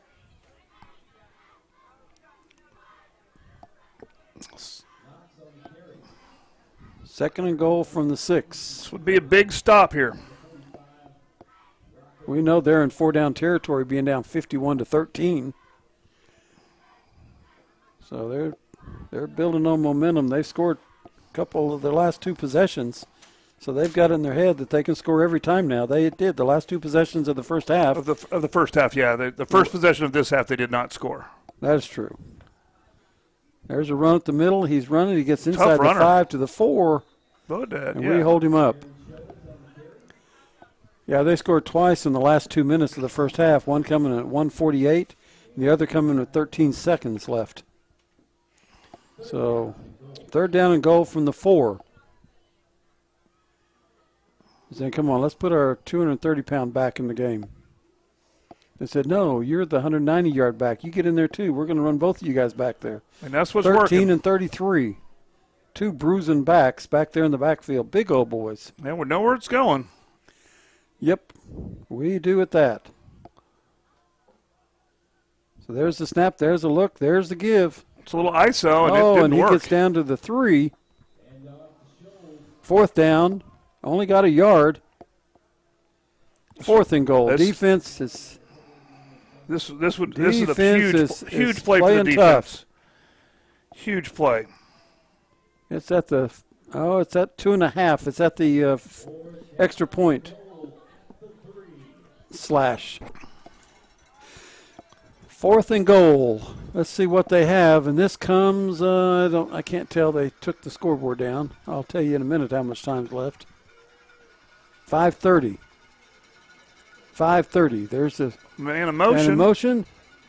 There's the snap. There's the look. Quarterback's going to keep it. He's going to try to stretch it out and try to get to the outside. He did not get it. And he's out of bounds. He's Turnover on downs. He got stopped about the 2-yard line. And the defense holds. That's a huge stop. That's a good play, good defensive stop right there. 1st down, Yellow Jackets, ball on the 2-yard line. You can hang your hat on that defense as you came up strong and you kept them out of the end zone. They had 1st and goal from the 10, and you're taking the ball over on the 2. Good job, defense. Now, a 98-yard drive right here for a touchdown. That will, I think, just about put the cherry on top of this cake here. I don't know if we can drive the ball like that. If we just go score. Well, we don't do drives. I'm just calling it a drive. I know. It's a fast drive. Maybe a 2-play drive? 1-play drive? Yeah. Well, I'm going to call this Dave's Driving School drive of the game right here. All right, let's see how far they drive. Let's see if they get in any accidents before they get that drive over. Well, we got quads to the left. Let's just get out of the end zone, first of all. There's the pitch. Here comes He's got room. Juju's going to find motion. He's going to make a move, and he gets out to the 30-yard line. No, that's not Juju. That's number 3. That's Simons. LT Simmons. That's Simmons. As Simmons came around from the backside, around to this side, got the pitch. I thought it was Juju, but it's not. They both have pink gloves on tonight. That's what messed me up. The guys with the pink gloves, number 3 and number 6. There's the snap. There's a look. There's the give. It's a run again. He has nowhere to go. No, and they got He's Simmons going to lose behind the a line of couple scrimmage. yards. Simmons got trapped behind. There was nobody. It was 1 against 4. He's not going to win that battle. He's not that big. No. They had him cornered. They got that play called. Yep.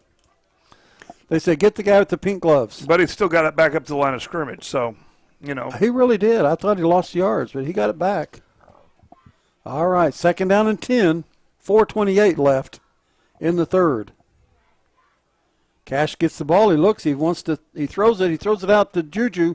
Juju finds room. He makes a move. He gets out. He's still moving. He's going to pick up 8 yards on the play. Yeah, maybe 3rd down and 2. Maybe 9. He was Maybe pretty 9. close. Let's see where they mark it at. It's going to be 3rd down and 1. He got 9 yards out of that catch. 3rd and 1. That was a pitch and run to number 6, Juju Smith from Cash Williams. All right, 3:57 left in the quarter, and that clock is still ticking. Looking over to get the signals. 13 seconds before they need to snap it. Down to 10 now as they get themselves in place. Cash looks over, gets the call. Juju in motion. There's the snap. There's a look. It's the fake. He's going to keep it. He's going to keep it. Runs to the outside. He crosses the 40 to the 45. He picks up the 1st down. He crosses at the 43-yard line. 1st down, Yellow Jackets. Cash Williams faked the pitch, faked the pitch to the left, kept the ball, ran to the right, got the 1st down. 1st and 10, ball at the 43. This is a kind of back-breaking drive that you want to do this late in the game, where it's this is a full drive, isn't it? Yeah, and it's giving that defense a little bit of a break. Yep. There's the snap. There's the look. There's the give. Nope, he kept it. And he gets about 7 yards, just up to the 49-yard line. He's 2nd down and 4 for your Yellow Jackets. Cash Williams, your quarterback on the carry. This is the kind of drive you want. They might even be able to stretch this drive out into the 4th quarter. There's the empty set. Man in motion. That's Mayo Morgan. Out to Juju. There's the snap to Juju. Juju gets the ball, catches it, turns around, races up past the 1st down marker to the 42-yard line. 1st down and 10, Yellow Jackets. He's quick and he's elusive. He can make 1 or 2 real quick. And if you're not right on him, he's gone. He's got the speed to take it to the house. And this is the kind of drive you need to make. If you're going to make it far in the playoffs, you need to be able to put together a drive like this. 2:20 left in the 3rd quarter. Cash Williams, man in motion. There's a look. Go back the other way. It's a fake the pitch. He stands up. He's going to throw it back here to the right. A screen pass. Oh, the turf monster got him. And there's a flag. I would imagine that's a late hit flag.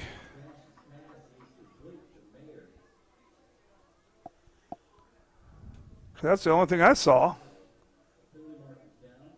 Yeah. Yep. Late hit. This one will go against Putnam City. So that should be a 15-yard penalty instead of a loss. Their coach over there is getting ready to throw the red flag. He wants them to look at it again because that flag's going against them. Yeah, that's probably true. He's doing the challenge flag. There is. He's saying, are you sure? Are you sure that's against us? Yep. 1st and 10, Yellow Jackets, ball at the 31-yard line. So Cash Williams, your quarterback tonight, taking a look, gets the signals, got the call. Empty set, trips to the left. Man in motion, faked it. There it is. There's the throw. Oh, that's a nice-looking ball, and just outside. Just outside, out of reach. That's high and outside. That's ball 1. Oh, wrong sport. Sorry. Yeah, well, it was high and outside, though. Yeah.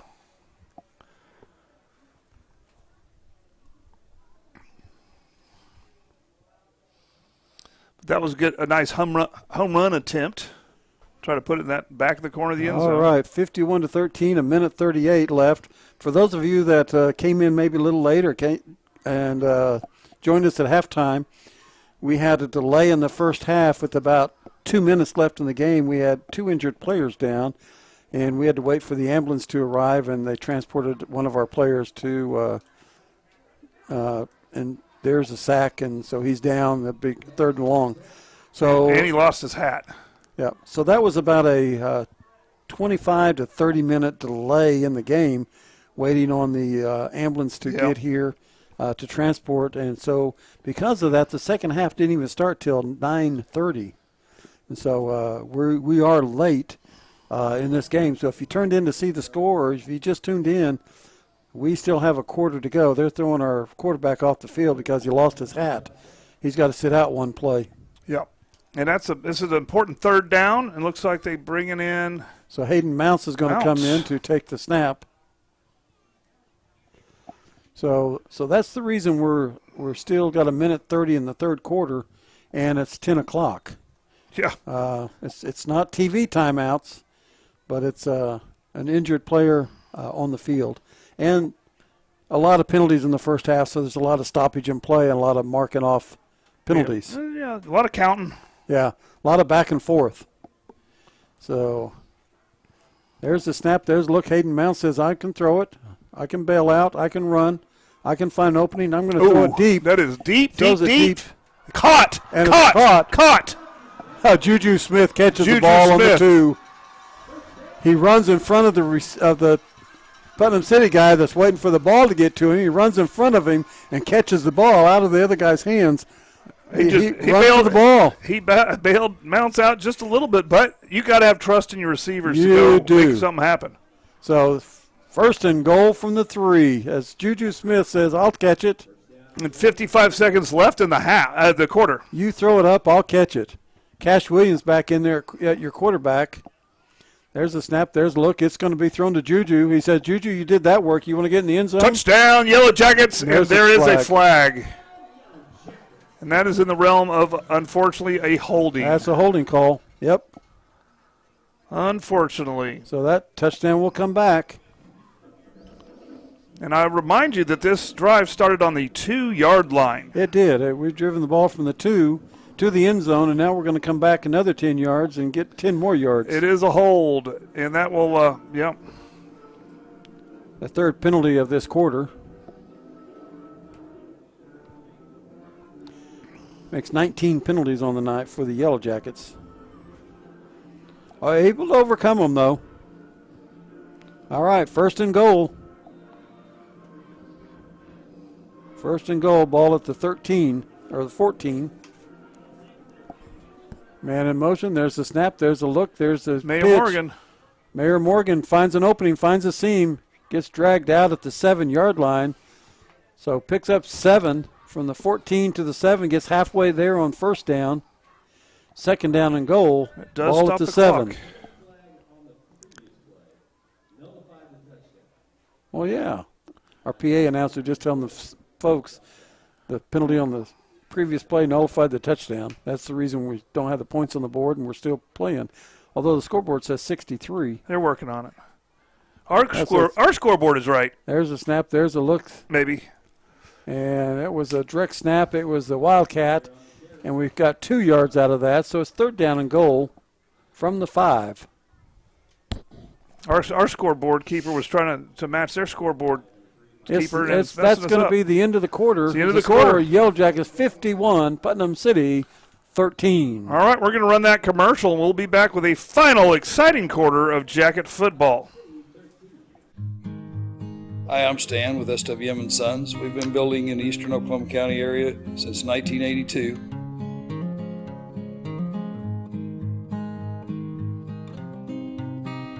We can help you with the plans from start to finish or just use the ones that you have. We'd be happy to build on your land or ours. We have subdivisions or just build on yours. Give us a chance to earn your business today. Thank you.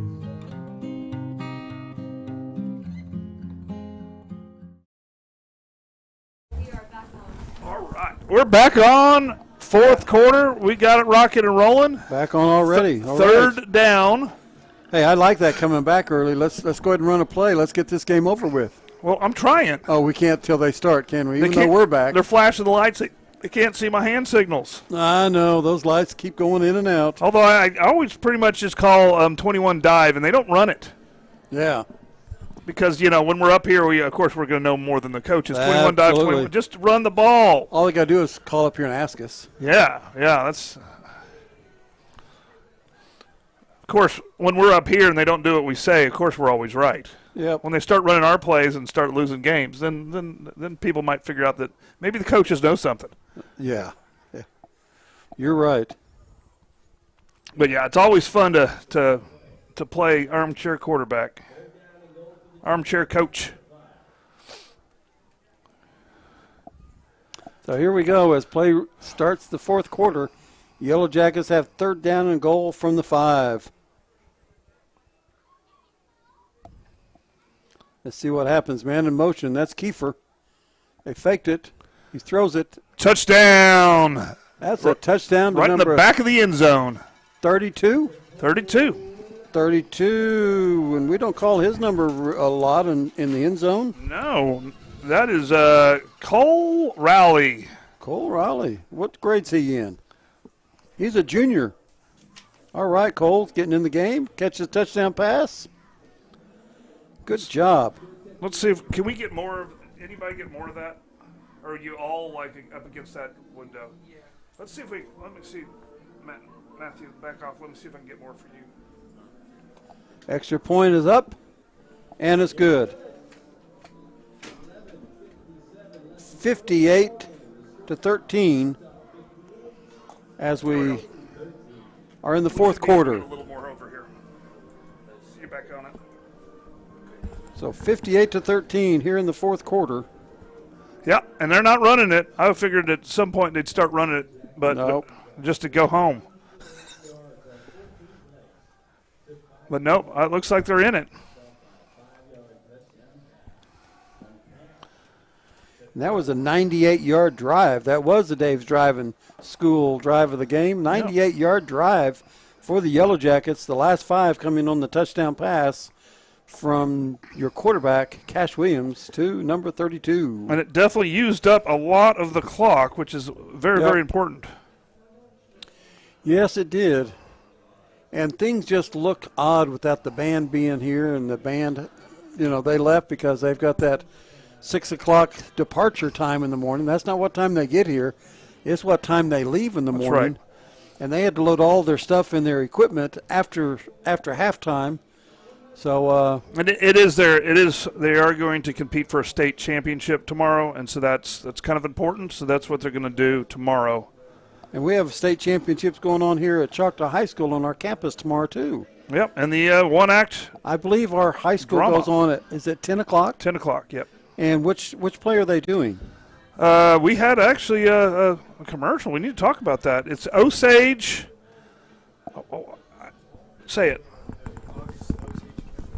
August Osage County. Oh, okay. I had it at the tip of my tongue. I knew it was Osage. Is that the movie that's out? No, that's different. That's Killer of the Flower Mound, isn't it? Moon. Or Moon. Oh, and it happens in the same area of the state, right? It happens in the Osage Reservation. Okay, so I knew this had something to do with Osages. Yeah, but this is different. But it's fantastic, and so they're performing it tomorrow at 10, and of course they're going to have a performance for the public, and I have that date too. Unless they change it. I don't think they're going to change it. Let me look that up real quick. But, yeah, that's always good to see all these people competing for state year after year. And here's the kick. And he's going to pooch it. He's going to pooch it, and it's going to be caught and taken. And he's down at the 39. Pooch kick. November 10th and 11th, they will perform for anybody that wants to come see it. So. All right. I'll be there on one of those days, probably the 11th, because I think I'm going to be working the 10th. Where do you work at on the 10th? You have a part-time job somewhere? Right here. Oh, you're working here? Do we have a game that night? I believe so. Oh. No, we don't. We do not have that. Oh, okay. That should be our bye week. Oh, okay. What are we buying? I'm going to buy bagels, everything bagels. Everything bagel. Yep. You do the cream cheese? I don't. I'm a butter guy. Oh, really? See, I like the cream cheese on my bagel. Heat it up, a hot bagel, toasted with cream cheese on it. I do like, I do butter, and I do like lox and capers, but I like the butter instead of cream cheese. Oh, there's a 5-yard loss, a complete pass, and what a tackle out there, open field tackle. And that is number 29.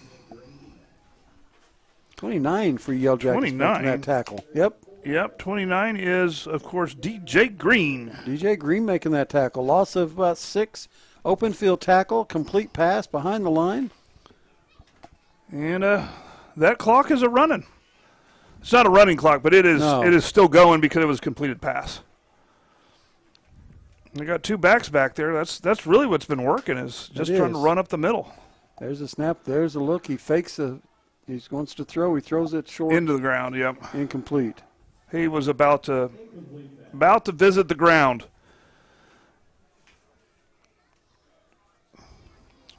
So, yeah.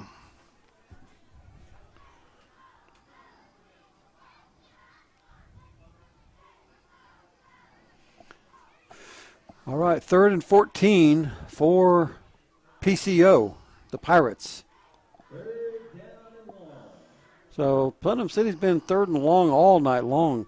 And here, once again, they're 3rd and 14. This is definitely an important they need to get something going on. There's the snap. There's the run. He gets loose. He finds some openings. He's loose. And he's loose, and he's across midfield, and it's a first down.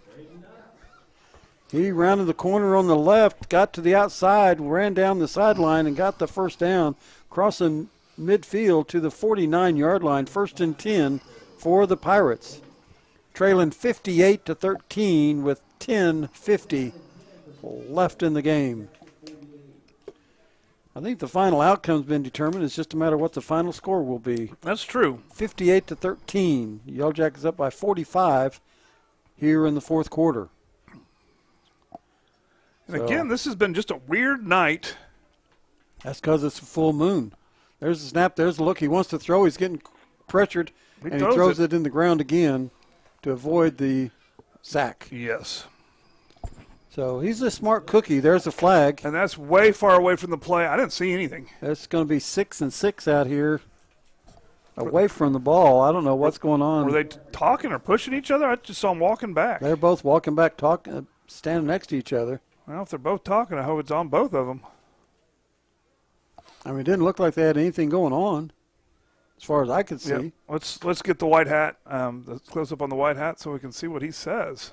Because I didn't see anything. It looked like everybody was calm. They were all walking away from this official, and he decided, I got to throw this flag.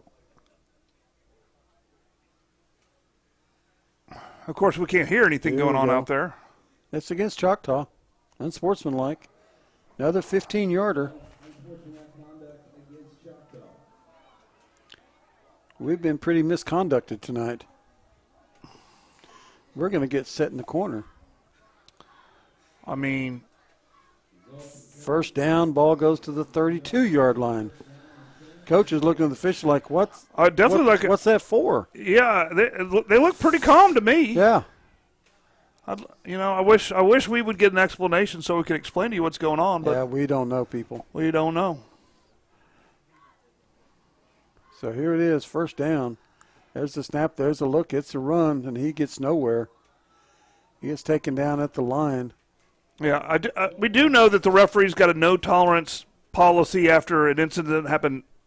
What was that, the first quarter? Yeah, I think it was. First or second quarter anyways, but so they're going to call any little old thing, and so that's fine. They're trying to keep kids from fighting. Rhett Perkins, number 37, steps in and makes that stop. No gain on the play as Perkins took him down and held on to him. 2nd and 10. 9:50 left in the game. They got a man in motion. We shift out. There's a snap. There's a give to the opposite side. And he breaks loose, gets loose, runs down the sidelines, gets knocked out of bounds. Yep. By number 8. Number 8 is Jamari White. First down, Putnam City. Ball's on the 18-yard line. And they found a little bit that works. Just run with that big old back, and we knew they Yep. had somebody. They sent motion to the right, and then did the counter back to the back, going back to the left as we were all kind of coming towards the motion man.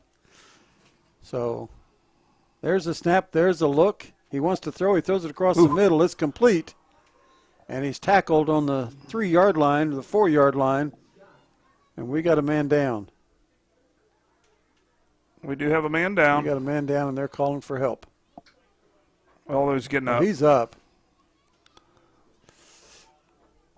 He's up. He's kind of limping to the side, but he's up. Yeah, so he'll have to sit for at least the way they one were play. motioning, it looked like it was a bad injury, but I mean, he was just excited that somebody was down. The players themselves can't assess an injury. No. It hurts. No. They don't know. Yep. They need professionals to help them. So they'll assess them on the sidelines.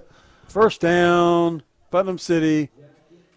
See what the Jackets can do. See if they can First take a stand. and goal from the 5. They've had one stand down there where they kept them out. Have there been a turnover tonight? I don't think so. There's a touchdown run by their big bruiser back. Nope, down to the 1. Down to the 1. It's Oh, a fumble. That's a fumble.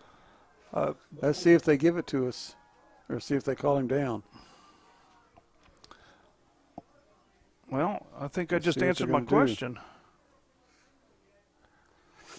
The Putnam City guy's running around like he can't believe that the official's going to give it to us.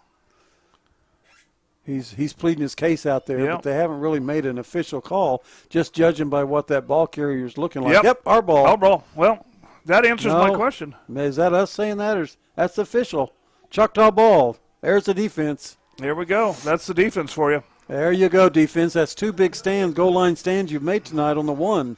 Maybe I should have talked about lack of turnovers earlier. There you go. There it is. Right there it Yep, happened. That's what I wanted. Yeah, we did have the interception earlier. Okay, we did. Yeah.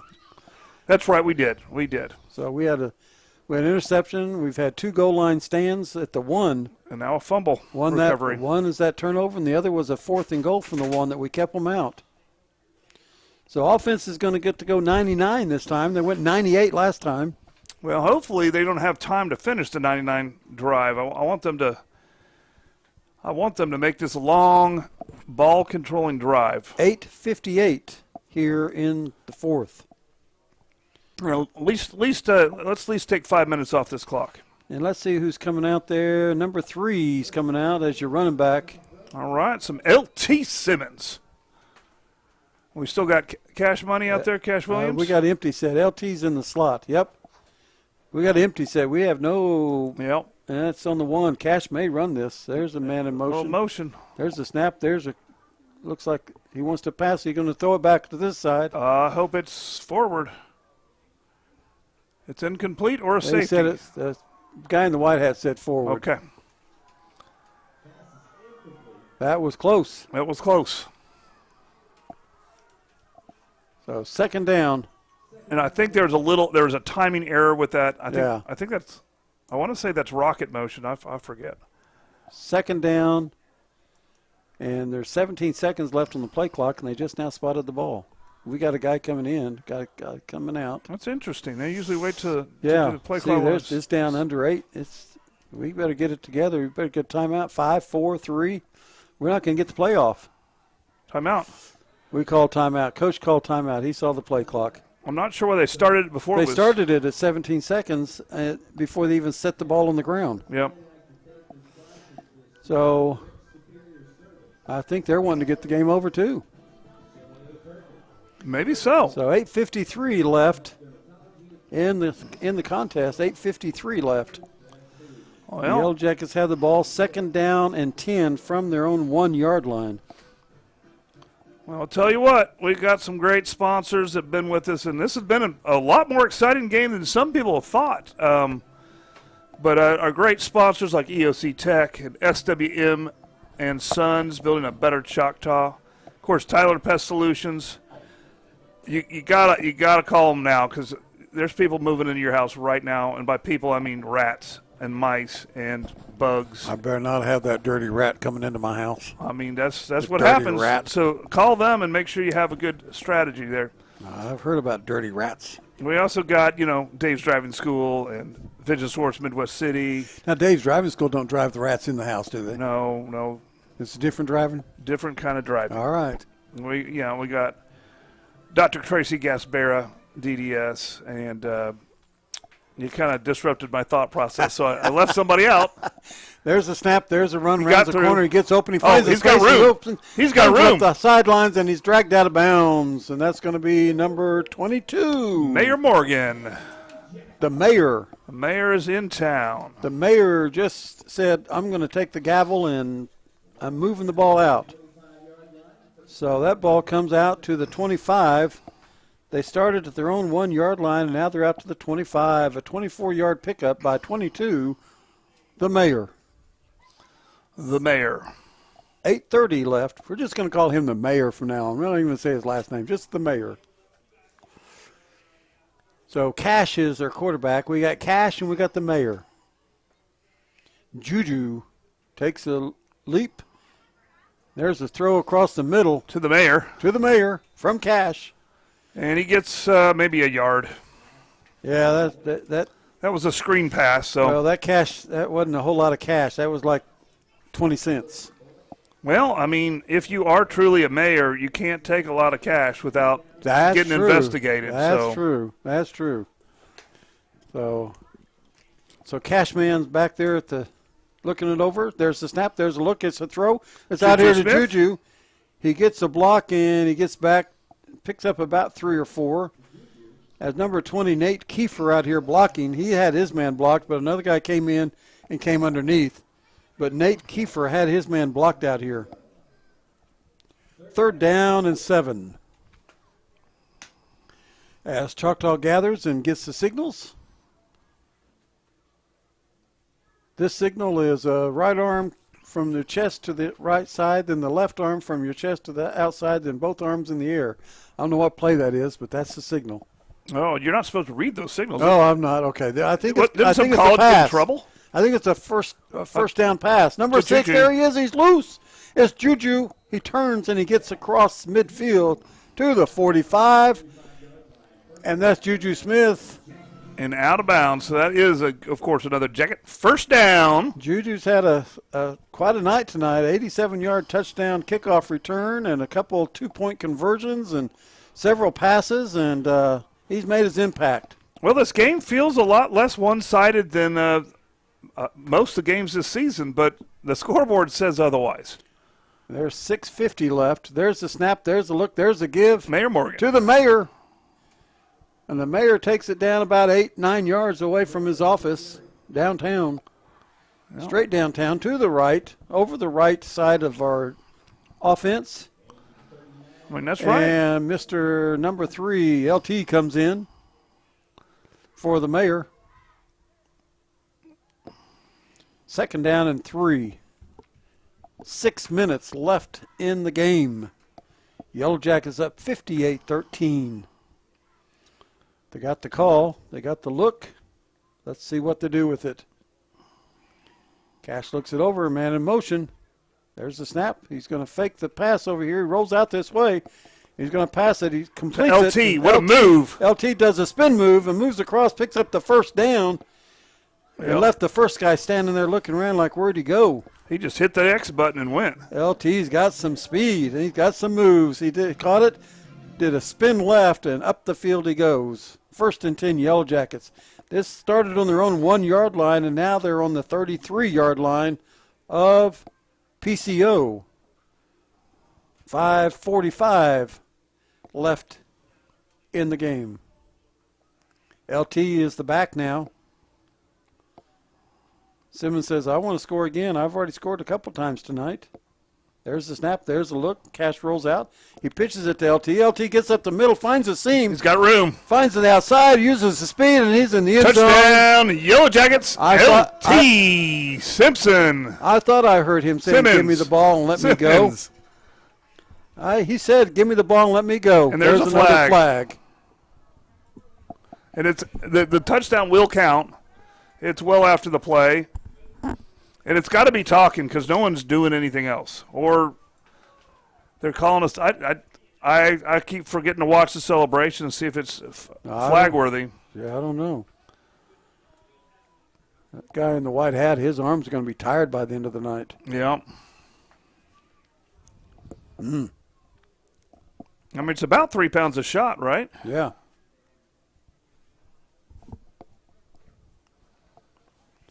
Unsportsmanlike. Another 15-yard penalty against the Yellow Jackets. The only thing I can think is a celebration again. Wow. But again, they're calling anything they can, any little thing that they consider taunting, they're going to flag. And we might not consider it taunting, but because of the incident that happened in the first half.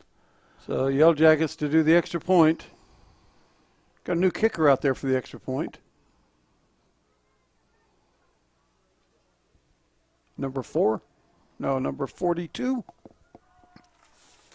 Number 42? No, that's Jennings. It's Yeah. just, okay. Thought it was somebody different.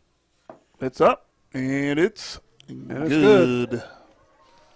Let's run a commercial. We'll be back. We've been a leading eye care provider in the area for more than 50 years, and our doctors have the experience to diagnose and treat a variety of eye diseases and problems. We provide a high level of personalized care and state-of-the-art diagnostic technology to help you reach your vision goals.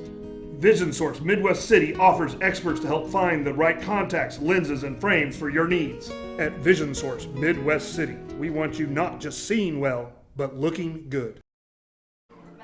All right, we're back. So we used up 3 minutes. I wanted them to use up 5. Coach is trying to get an idea of what's going on. He wants to know who did what, who says what. Keep track of that. I don't think he likes how tough they're calling. I mean, from here, I'm not seeing it.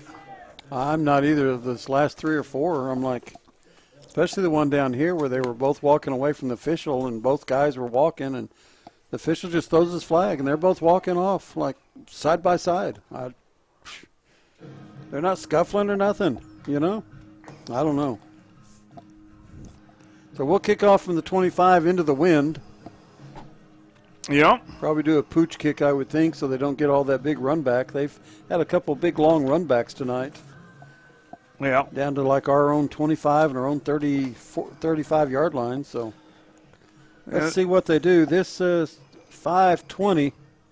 This is going to give our team a lot to work on next week. The clock is running. Oh, it is. I don't know when they started it, but apparently we've got a running clock.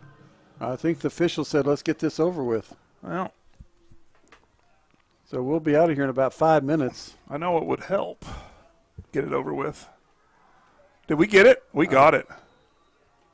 Let's see. No, they got it. Really? Yep. I think it popped up into our arms and it popped into their arms. I think we got it, and then they grabbed onto it. Yeah, And they're giving the tie think so to. too. I think they're giving the tie to the Pirate. Yeah, they're giving it to them. Although we have the ball. Another flag. And that's on a coach. Yep. Yeah, I think we're frustrated with those referees. And that's all we're going to say about that. Yep.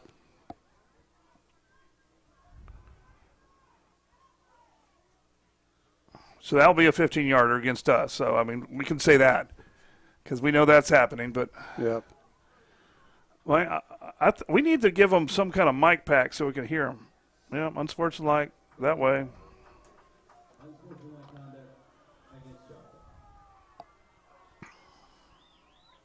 As much as I want to talk all about these penalties on the coaching show, we will not focus on that. We're going to focus on. We're going to focus on the good. We're going to focus on getting ready for. Now the clock stopped. 4:54. The clock is stopped. That's interesting. Now we're going to wind it. Sure. Why not?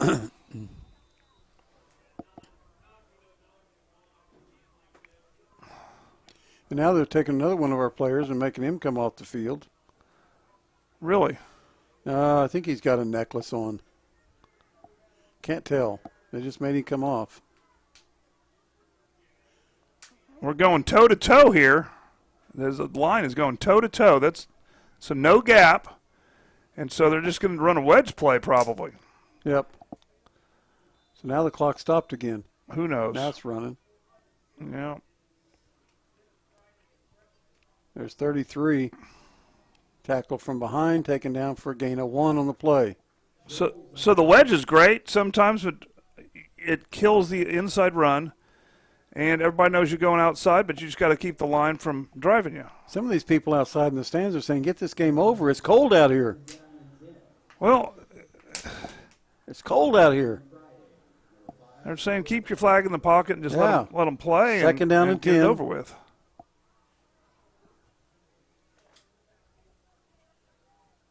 There's a snap. There's the give. He's up the middle. He's going to find room. He's going to get tackled short by of the goal line. everybody. There you go. Everybody except for 3 guys. 3 guys are not in there. Everybody else is in there making the stop. Although they're about to be in there. They stopped at the whistle. And there's 3:50 left in the game. We got some guys coming off. I think we got 12 on the field, maybe one. Yeah. Shoelaces. Now we got 11. Yeah, good. How are they finding the guy with the necklace in the I don't know. 4th quarter? 3rd down and 5. There's the snap. There's the look. There's the give. Finds a way. He's going to get. He got the first. Got the first down across the 25 to the 24. The side judge waved his arms to stop the clock, but this clock didn't stop. I think he forgot that it's a running clock. Right. Because he waved his arms to stop it, but nobody stopped it. 65 to 13 with 3 minutes left at 10:30 at night. Just run the clock. Yeah, this has been a strange game. You know, I start with all the players that they removed in the first quarter. Yeah. Just, before the handfuls. There's the snap. There's the look. There's the give. He finds it up the middle. He's going to find an opening to seam, and he's going to score. Touchdown. And the official's down. Oh, don't cheer that, guys. Don't cheer that, guys. No, don't cheer that because someone could get hurt. No, don't do that, home team. Let's get the camera off the official. He's on the ground. He's hurt. Don't do that, guys. Don't cheer that. That's not what sportsmanlike's about. And no one did that on purpose. No. That was accidental. Okay, he's up. He just got knocked. Well, they don't have pads and they don't have a helmet, and so and some of them are my age. Some of them are your age. And so they don't really need to fall down. Some of them are young, aren't they? Touchdown, yeah. Is that what you're saying? Some are real young like me? Real young like you and real young like me. But all right.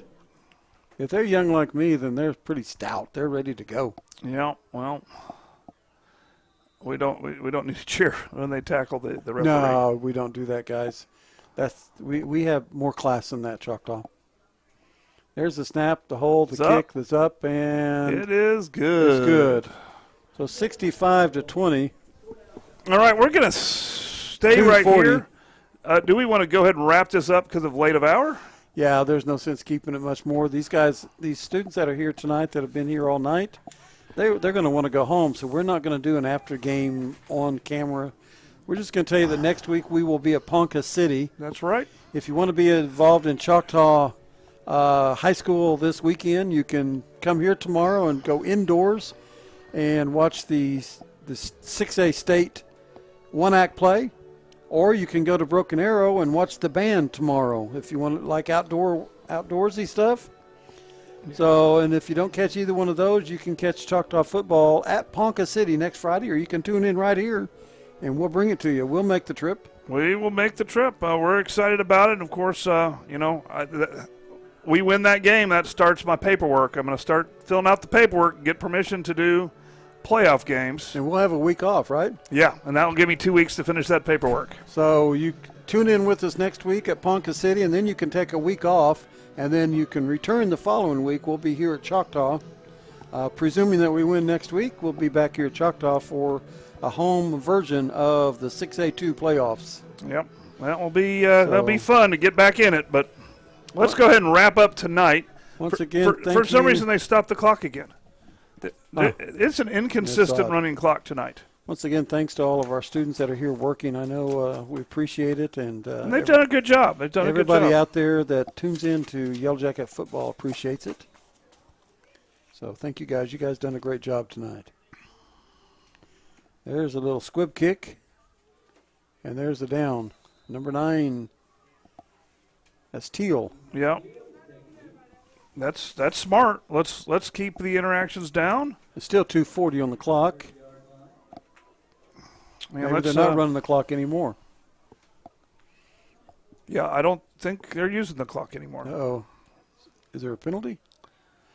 No. No, they're waiting on our football. No, and I'm sure Coach is saying just down the ball or just do whatever. Don't talk. Don't say a word. Just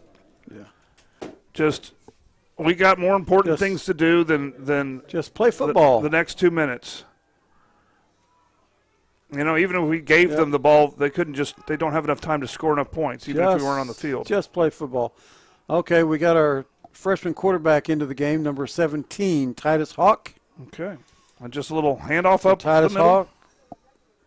Up the middle for a gain of 1. Clock is a running. 2nd down and 9, and so we have some other guys in there that want to play, so let's see what happens here.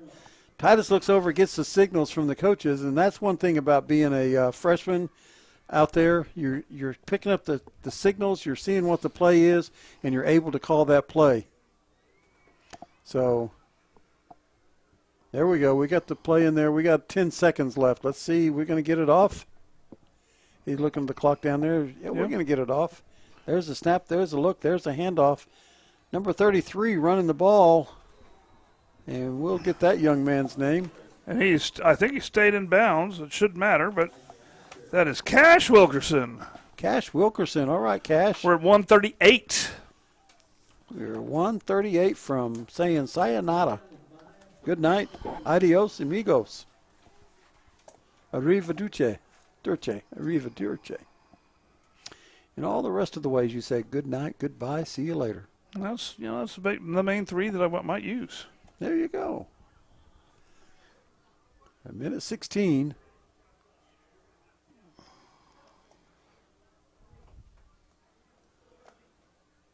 There's the snap. There's the handoff. And it's the first down. And he's open. Cash. And he's going to be taken down at the 42 or 43-yard line.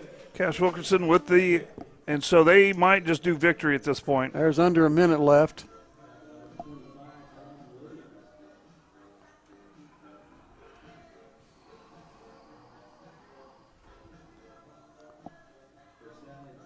We're not sure what we want to call. Everybody's every which way.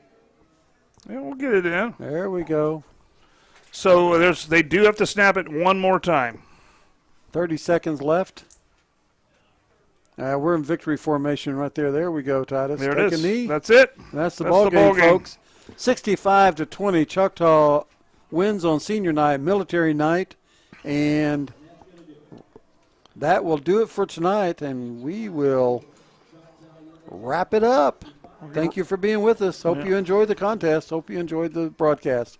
Thanks to our sponsors and thanks to our students, and thank you for tuning in. Yep, and we're going to see you next week. Until then, keep it classy. Keep it classy.